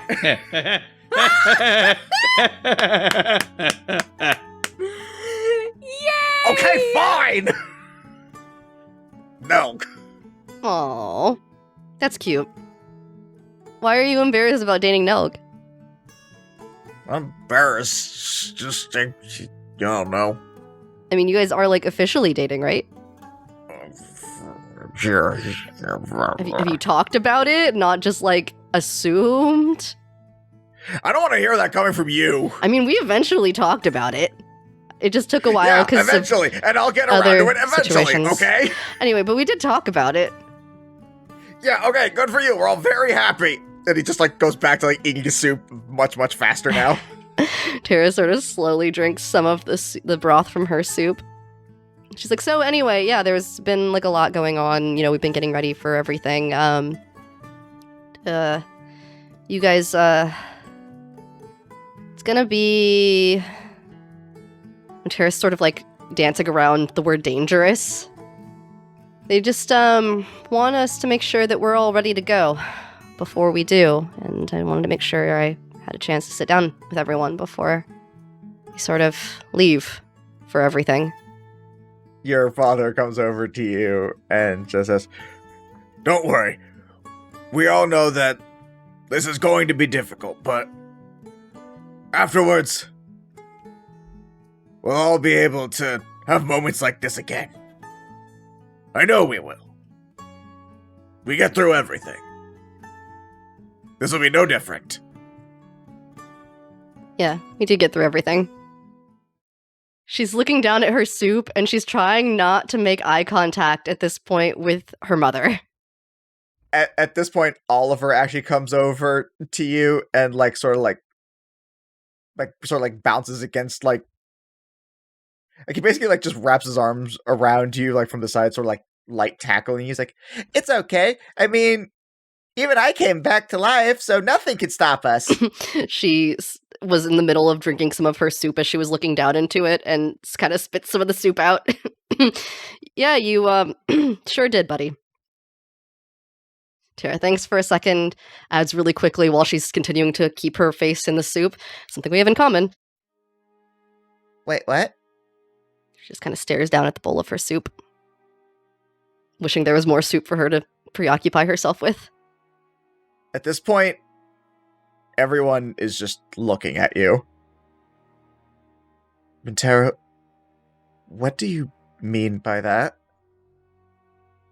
A Nightwalker got me. That's crazy. If that had happened, you wouldn't be here right now, right? She doesn't look up from the bowl. My friends managed to find a wish. Oh. It's the only thing that can fix that. I see. She kind of slowly peeks up over at her mom and her dad, and then Otelo. Otelo just sort of... She just gives you this look like she really doesn't know how to add to, like,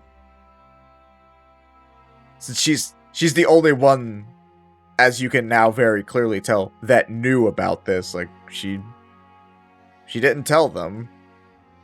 You're not sure if that was something that had been discussed after your death or not, but it seems like she had kept it quiet. Yeah, they found one. Sounds like there was someone sent from the Winter Court that was able to help, and from what they've told me, and it worked out. So things are not back to normal, but I'm still here.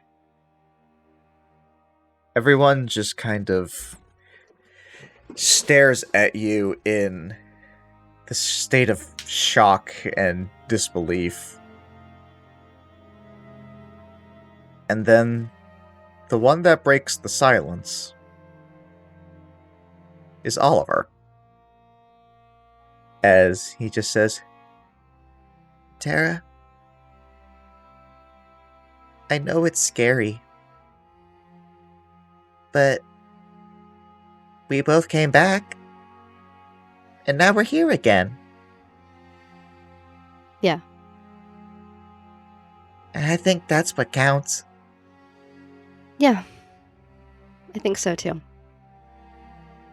She sort of side-eyes her brother, her twin brother. She's like, I guess this means you might be older now. Yeah. Guess it might. He just, like, you can see his hands are, like, shaking as he says that. And he only, like, briefly met your eyes before, like, looking back down. Like, just... It's very clear that everyone is sort of rapidly trying to process this to varying degrees of success. She's silent with her family for a little bit, kind of focusing on nothing and everything all at once, and I wasn't ready to really say anything about it until recently. I had a chat that reminded me that it's probably not a bad thing to tell you guys. So, since I don't know what's going to happen next little bit, figured it was something important to know. At this point, Otelo stands up and walks over towards you before kneeling back down. And she takes your hands in hers and says, "I can't even begin to imagine what that must have been like for you. Know that if any one of us could have done something to bring you back, even a second faster, I know all of us would have done just that. But young Oliver is right. It's a lesson that some people don't learn for a very long time. But to be around the people that you care about, that care about you, I think as long as you can accomplish that, everything else eventually becomes easier. Because you have not just your own strength, but the strength of those people to lean on. And I can see that this is leaning on you very heavily. And you don't need any more burdens going into this fight than you already have. For your family, dear. It's okay." I think the sobs that Wintero was sort of holding back, presenting this strong face, just kind of a tear slowly leaks out the side of her eye. And she just sort of breaks down at that point. I know. And that's why I felt like I needed to tell you guys. At this point, you feel another set of arms around you as your mother hugs you tightly. And then your father. And then Erwin. And soon all of you are just together in this big huddle. I'm glad I have all of you guys. I'm glad we have you too. Eventually, Wintera will weasel out of the hug, though, and she's, like, looking at her grandmother. She's like, do you know anyone that's helpful in this situation, specifically, to drag along that I can bring with us to the front lines out of the Feywild? I'm gonna need you to be a little more specific as to why. Because I know a lot of Fey people that can do a lot of different things. Well, we sort of she just breaks down everything that they've currently been up through so far and sort of explains it all to Otelo. Just I don't know if we're missing something obvious, if there's someone that could be helpful, but I didn't know if you knew anyone. You know more of the Fae specifically than I do, and mass forces are great for fighting, but if we had someone specific that could help us, up front, that might be good too. Well, there is one person that I can think of that has a love for battle that almost feels out of place in the Fae. I assume you are familiar with Sarastra, yes? Oh, yeah. One of her attendants and greatest allies is a young woman by the name of Shard. That name sounds familiar. I would go and ask Sarastra about her. I believe she could prove a valuable ally in the heat of battle. You could also probably just find her sort of casually walking around. She's a rather large woman. She also has a little raptor by her side. Very timid little thing, but I don't imagine many people around here walk with a dinosaur, so I imagine that might also make it a little bit easier to find. Winteria kind of sighs and nods, and she's like, I know exactly who this is. Oh, you've met her. Sure. That's a word for it. Yeah, you head off to try and find Shard.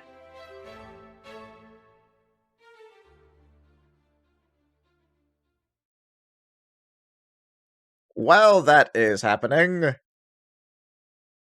Arlo, Sup? now that you have gotten your lance, dropped off Polly, too early to go drinking is what people have been telling you, so there's only one other thing you can do to kind of kill some time. Gotta beef up. And I head to the gym. Yeah, you are over there at the Guild of Gains. Everyone is there's a good amount of soldiers over there. Raoul the Mousefolk offered to help you, but you have shunned his help every single time. Raoul, just look. I don't want to have to be this blunt, but you gotta take a hit. Look, I'm cool on my own. I got this. I'm just saying, I could spot you. It wouldn't be a problem. Raoul, we're not simpatico, as far as just general hanging out. All right. I didn't mean hanging out. It's fine. It's fine. If you change your mind, I'll be over there deadlifting. Stop staring at me while you do it. He does not. So, you go over, start, lifting weights, all that jazz. And, after a little bit of it, you put down the dumbbells that you were using, reach over for your towel, which doesn't seem to be there, And then you all of a sudden have this feeling that your forehead's already being dabbed for you. What? Do not worry, I got you. I'm sorry? You look up and, like, hanging from the ceiling is Greta the Diviner.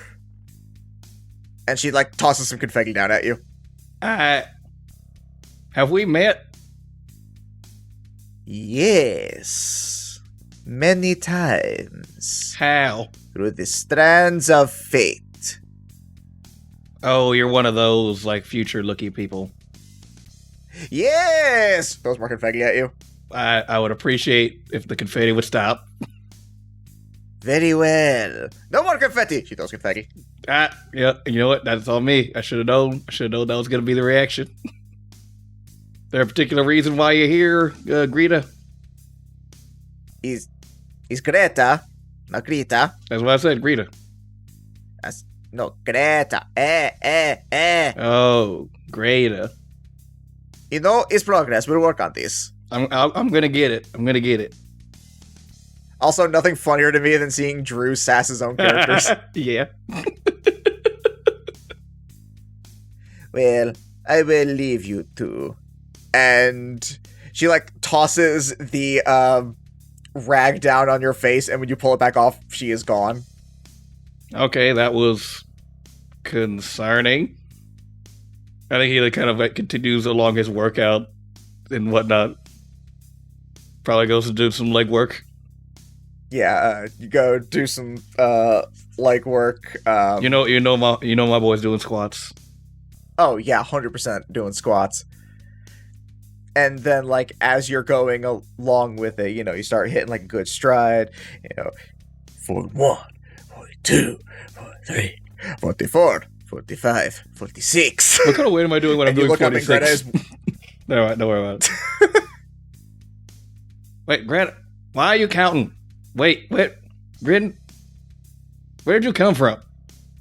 It's a mystery. And she throws confetti. Grinja, I need you to quit it with the confetti. Okay, you know that one was wrong. Do I? Yes. And she does, like, mumbo jumbo fingers, like, waving her arms, as she, like, walks backwards and into the boys' room.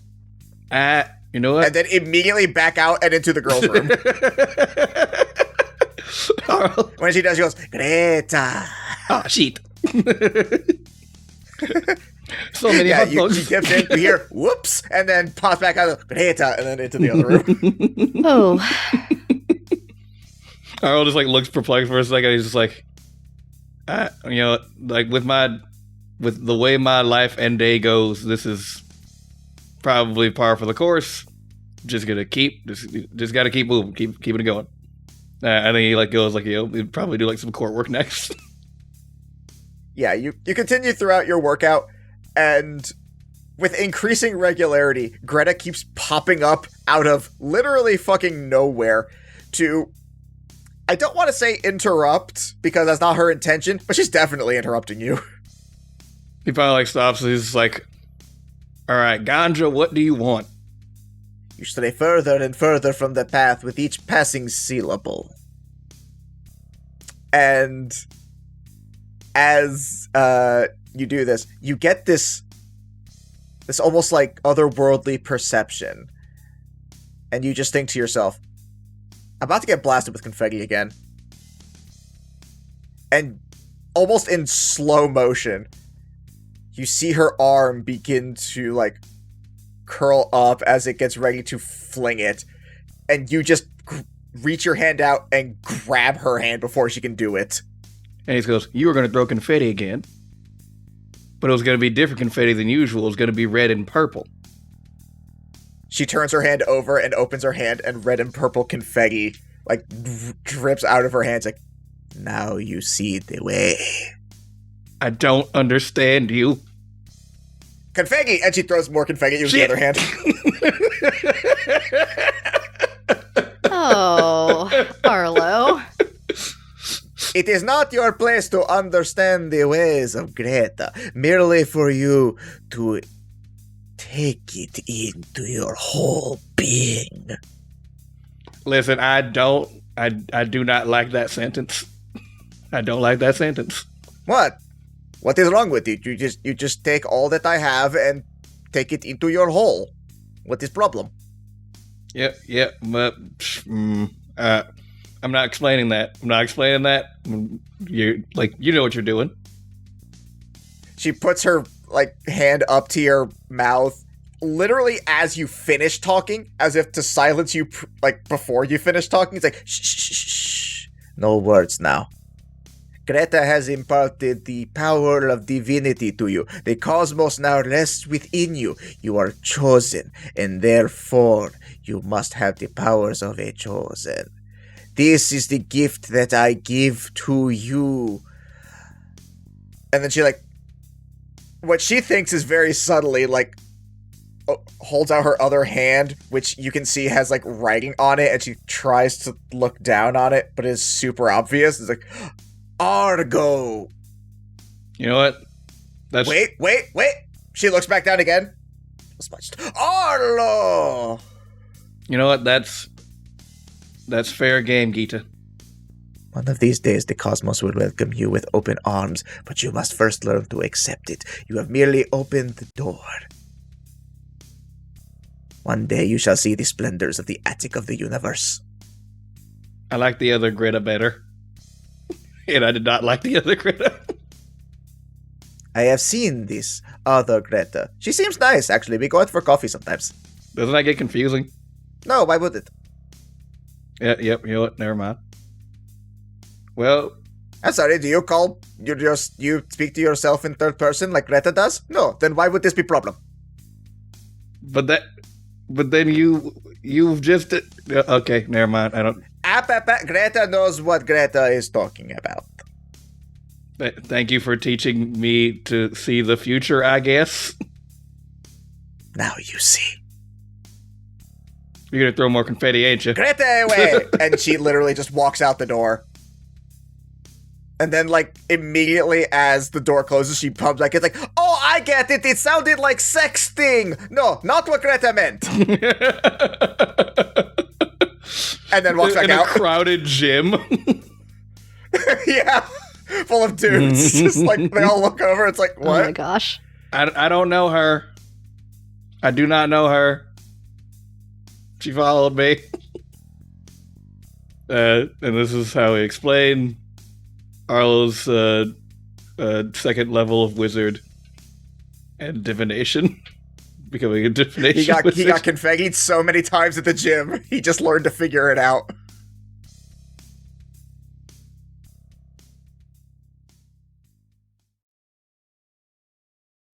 Okay, so Wintera, you are searching around for Shard, and there's a lot of people, obviously, so it's very difficult to track anyone down. As you are making your way through the refugee park to try and find any of the Fey Lords, you actually stumble across Morgren. Huh. Oh, hey, Watera! Hey, Morgan. What are you doing out here? I was actually looking for your girlfriend and her team. Have you seen them anywhere? Oh. Yeah, they're actually at the southernmost gate today, I think. Oh, you think? You're not sure? Well, unless things have changed. I mean, I don't know if they had last-minute things that changed, but as far as I know, that's where they should be. Alright. You doing good? Sure. Good is, I think, a very specific term in the moment with how fast things seem to be changing day by day, but yeah, right now I'm okay. He has his hands on his hips and leans forward with his eyes, and I was like, you don't sound that confident. Papa squat next to old Morgan. Tell me about your woes. She feels very small compared to her normal stature. She's like, oh no. You feel small compared to Morgan, a dwarf. Yeah. She's like, oh no, what have I gotten into? Holding the tea against her chest. Just. You still haven't finished that fucking tea? It was a very big tea. God! It's like a big gulp of tea. Yeah, a big gulp up tea.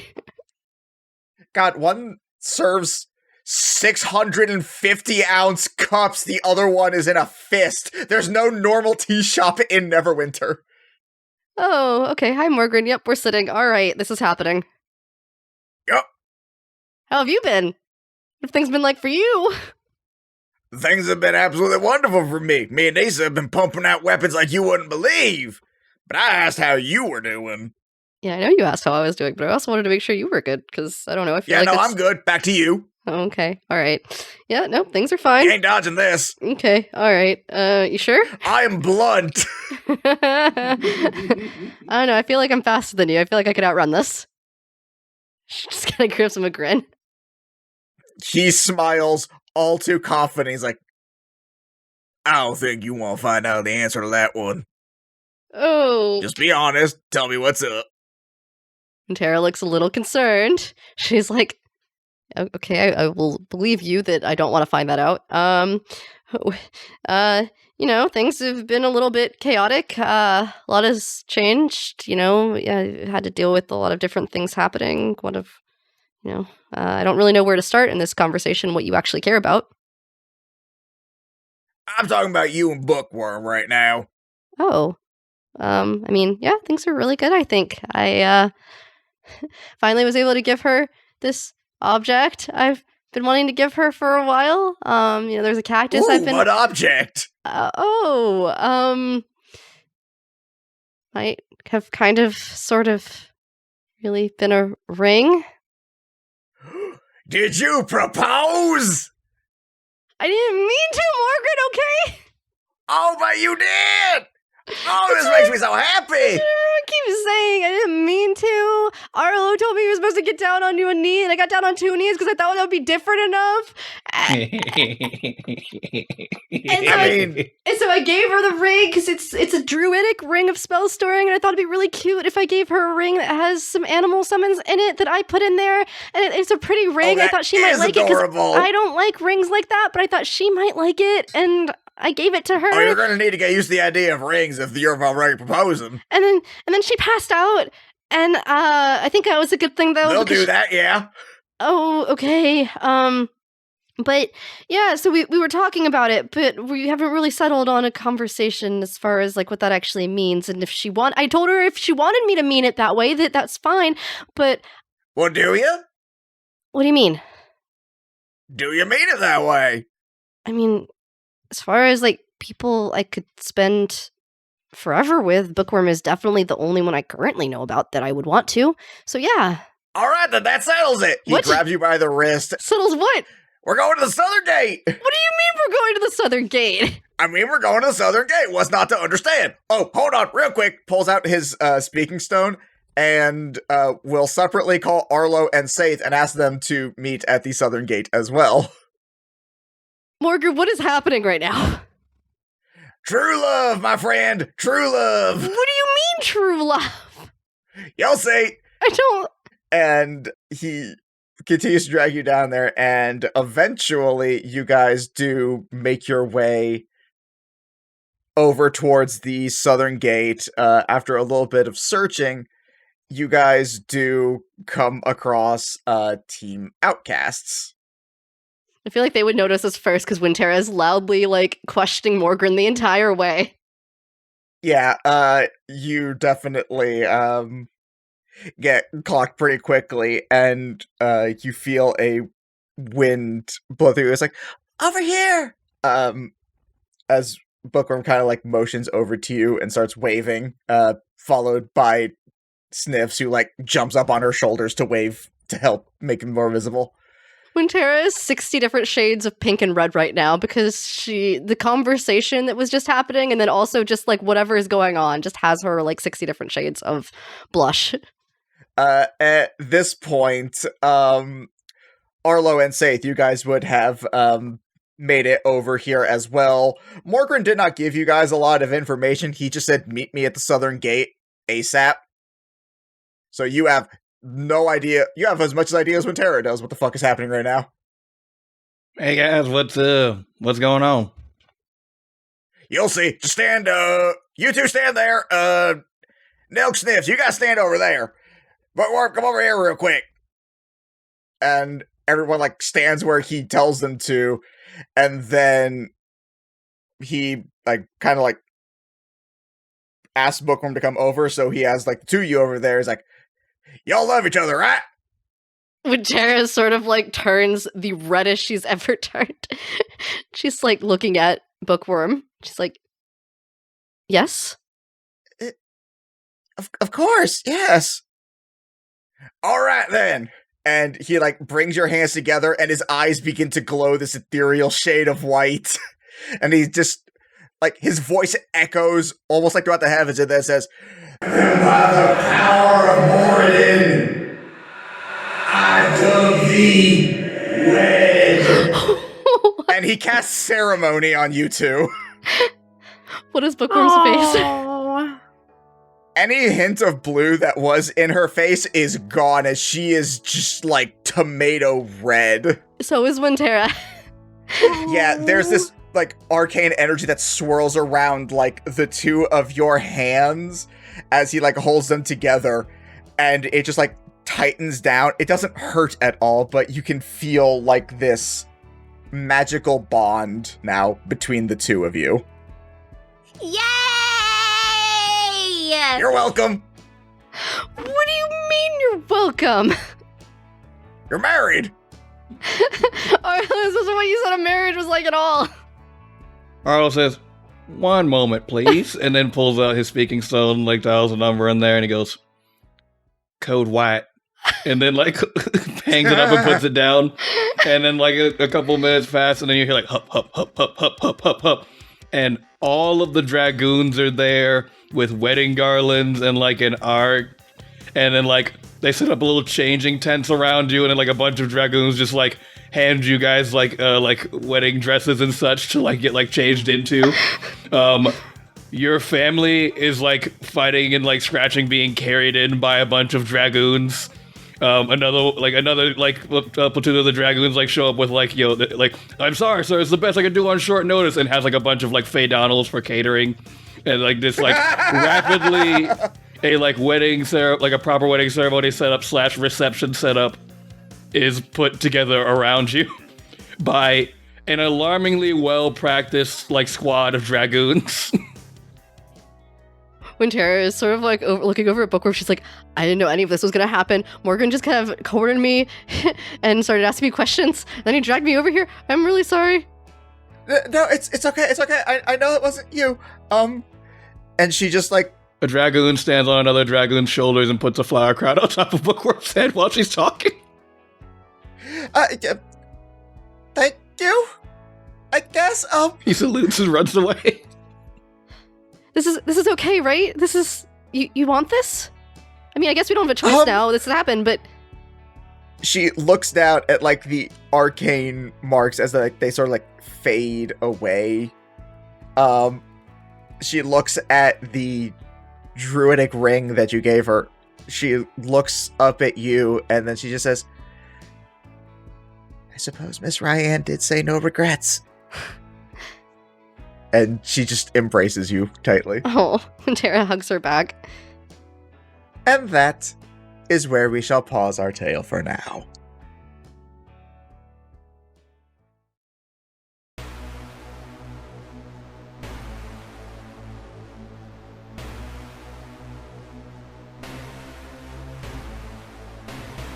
Hello, everyone. This is your sometimes benevolent, often malevolent Dungeon Master, Jordan Hoshi Roman, thanking you all for listening to this episode. I won't go anywhere just yet. We got some hilarious bloopers at the end I know you want to listen to. Before that, a few quick plugs. Most notably, our Patreon. Head on over to patreon.com/agentsofdamned so you can get access to all of the bonus content we have to offer, including our peek behind the screen after show, our monthly Tales of series, and our monthly shoutouts. This month goes to S. Lark and Paul from the other podcast that we've worked with before, Bard Rock Cafe. You also get access to our monthly one-shot raffles where you get to participate in a one-shot with the cast. They've always been a lot of fun, so pick a level and support the show. You can also find out more about us over on our website at agentsofdamned.com, where you can get full cast bios, transcriptions of the episodes, and access to our merch, which you can also find at tpublic.com/user/AOD. You can find us on all of our socials at Facebook with AOD, Instagram and TikTok at Agents of Damned, and Twitter at Agents of D. Our Twitters are myself at Pokechap, Christina at Greekachu, Katie at Missy Mystery, spelled MYSSY Mystery, and Drew over at Liger Cero, Liger CER and the number 0. You can also join us over on our Discord, which you can find links to on our link tree and occasionally on our Twitter. So just keep an eye out for all that. Really fun server. I recommend hopping on. Also, check us out on Twitch every Saturday, or most Saturdays, starting at noon to see whatever we happen to be streaming at the time. It's kind of just a mixed bag of whatever we feel like doing. A lot of fun. Come check it out at twitch.tv/AODcast. Finally, don't forget to leave us a review on your podcasting platform of choice and share the show with a friend. Every little bit helps us to grow and make the show better for you. Until next time, bye.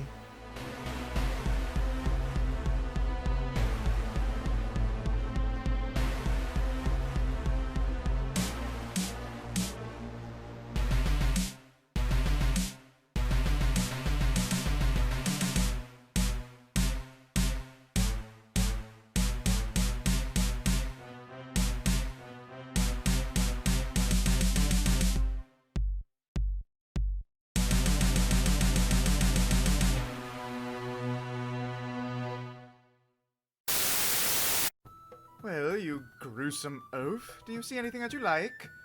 I mean, I guess there's some good stuff here, but I don't know, it's all too prissy for my taste. Yeah, I think it's more like for the everyman and doesn't sacrifice on comfort in any way. I'm going to ignore how hurtful that comment was. Let's see. Something that is intended for any one person, but also is comfortable. I'm going to do something I normally wouldn't do and recommend a competitor. Have you thought about Black Feather Apparel? Who that? Black Feather Apparel is an online retailer that sells a wide variety of graphic tees. I do like me a graphic tee. Not only that, but they also have several hoodies that are equally as gorgeous as they are comfortable. Alright, well, what about like my lower half? I'm glad that my upper half will be nice and comfy, but I don't want my buttock to get all chilly. My goodness, you're so boorish. Fortunately, they also carry several different sweatpants and leggings, each as comfortable as the last. Yeah, I guess I'll go with that. Sounds like a much better fit than your crap. Where can I find them? My goodness, I hate you so much. You can find them at blackfeatherapparel.com. You can also find them on Facebook and Instagram under the same name. Remember, you big stupid oaf, it's blackfeatherapparel.com. He got confettied. He got confettied At right the in the gym. face. Yep. Yeah. That sounds like, I don't know, what would confetti be? Italian, like the Italian equivalent of bukkake? Nope. Stop. Stop. I see her down by the restaurant, and I say, this a girl. I give her a nice confetti, you know. Stop. I give her the bada bing, you know. I really can't. I think I've injured Hoshi. I think she's You guys dead. can't see Hoshi on video right now, but they appear to be perishing. So I've killed Hoshi. I'm in charge now. Everybody levels up to 20th level. No. Right now. No. Oh. Fucking stupid. Say could use her I know, guys. That's what I heard. Oh yeah, we all. Yeah. Yeah, so I guess I know a guy will probably be Laoshin. Yeah, okay. We can do that. Oh my god. We can do that one next time. I've one more thing I want to try and power through after Italian bukkake. Okay. Oh my fuck. I say, this girl, she got a face that make me think like, oh man, I'm gonna confetti right now. No, you can't do this to me again. I'm only starting to recover. I need to get through this. Full palm hand. Stop. Okay. Okay, I'm back. You sure? No, but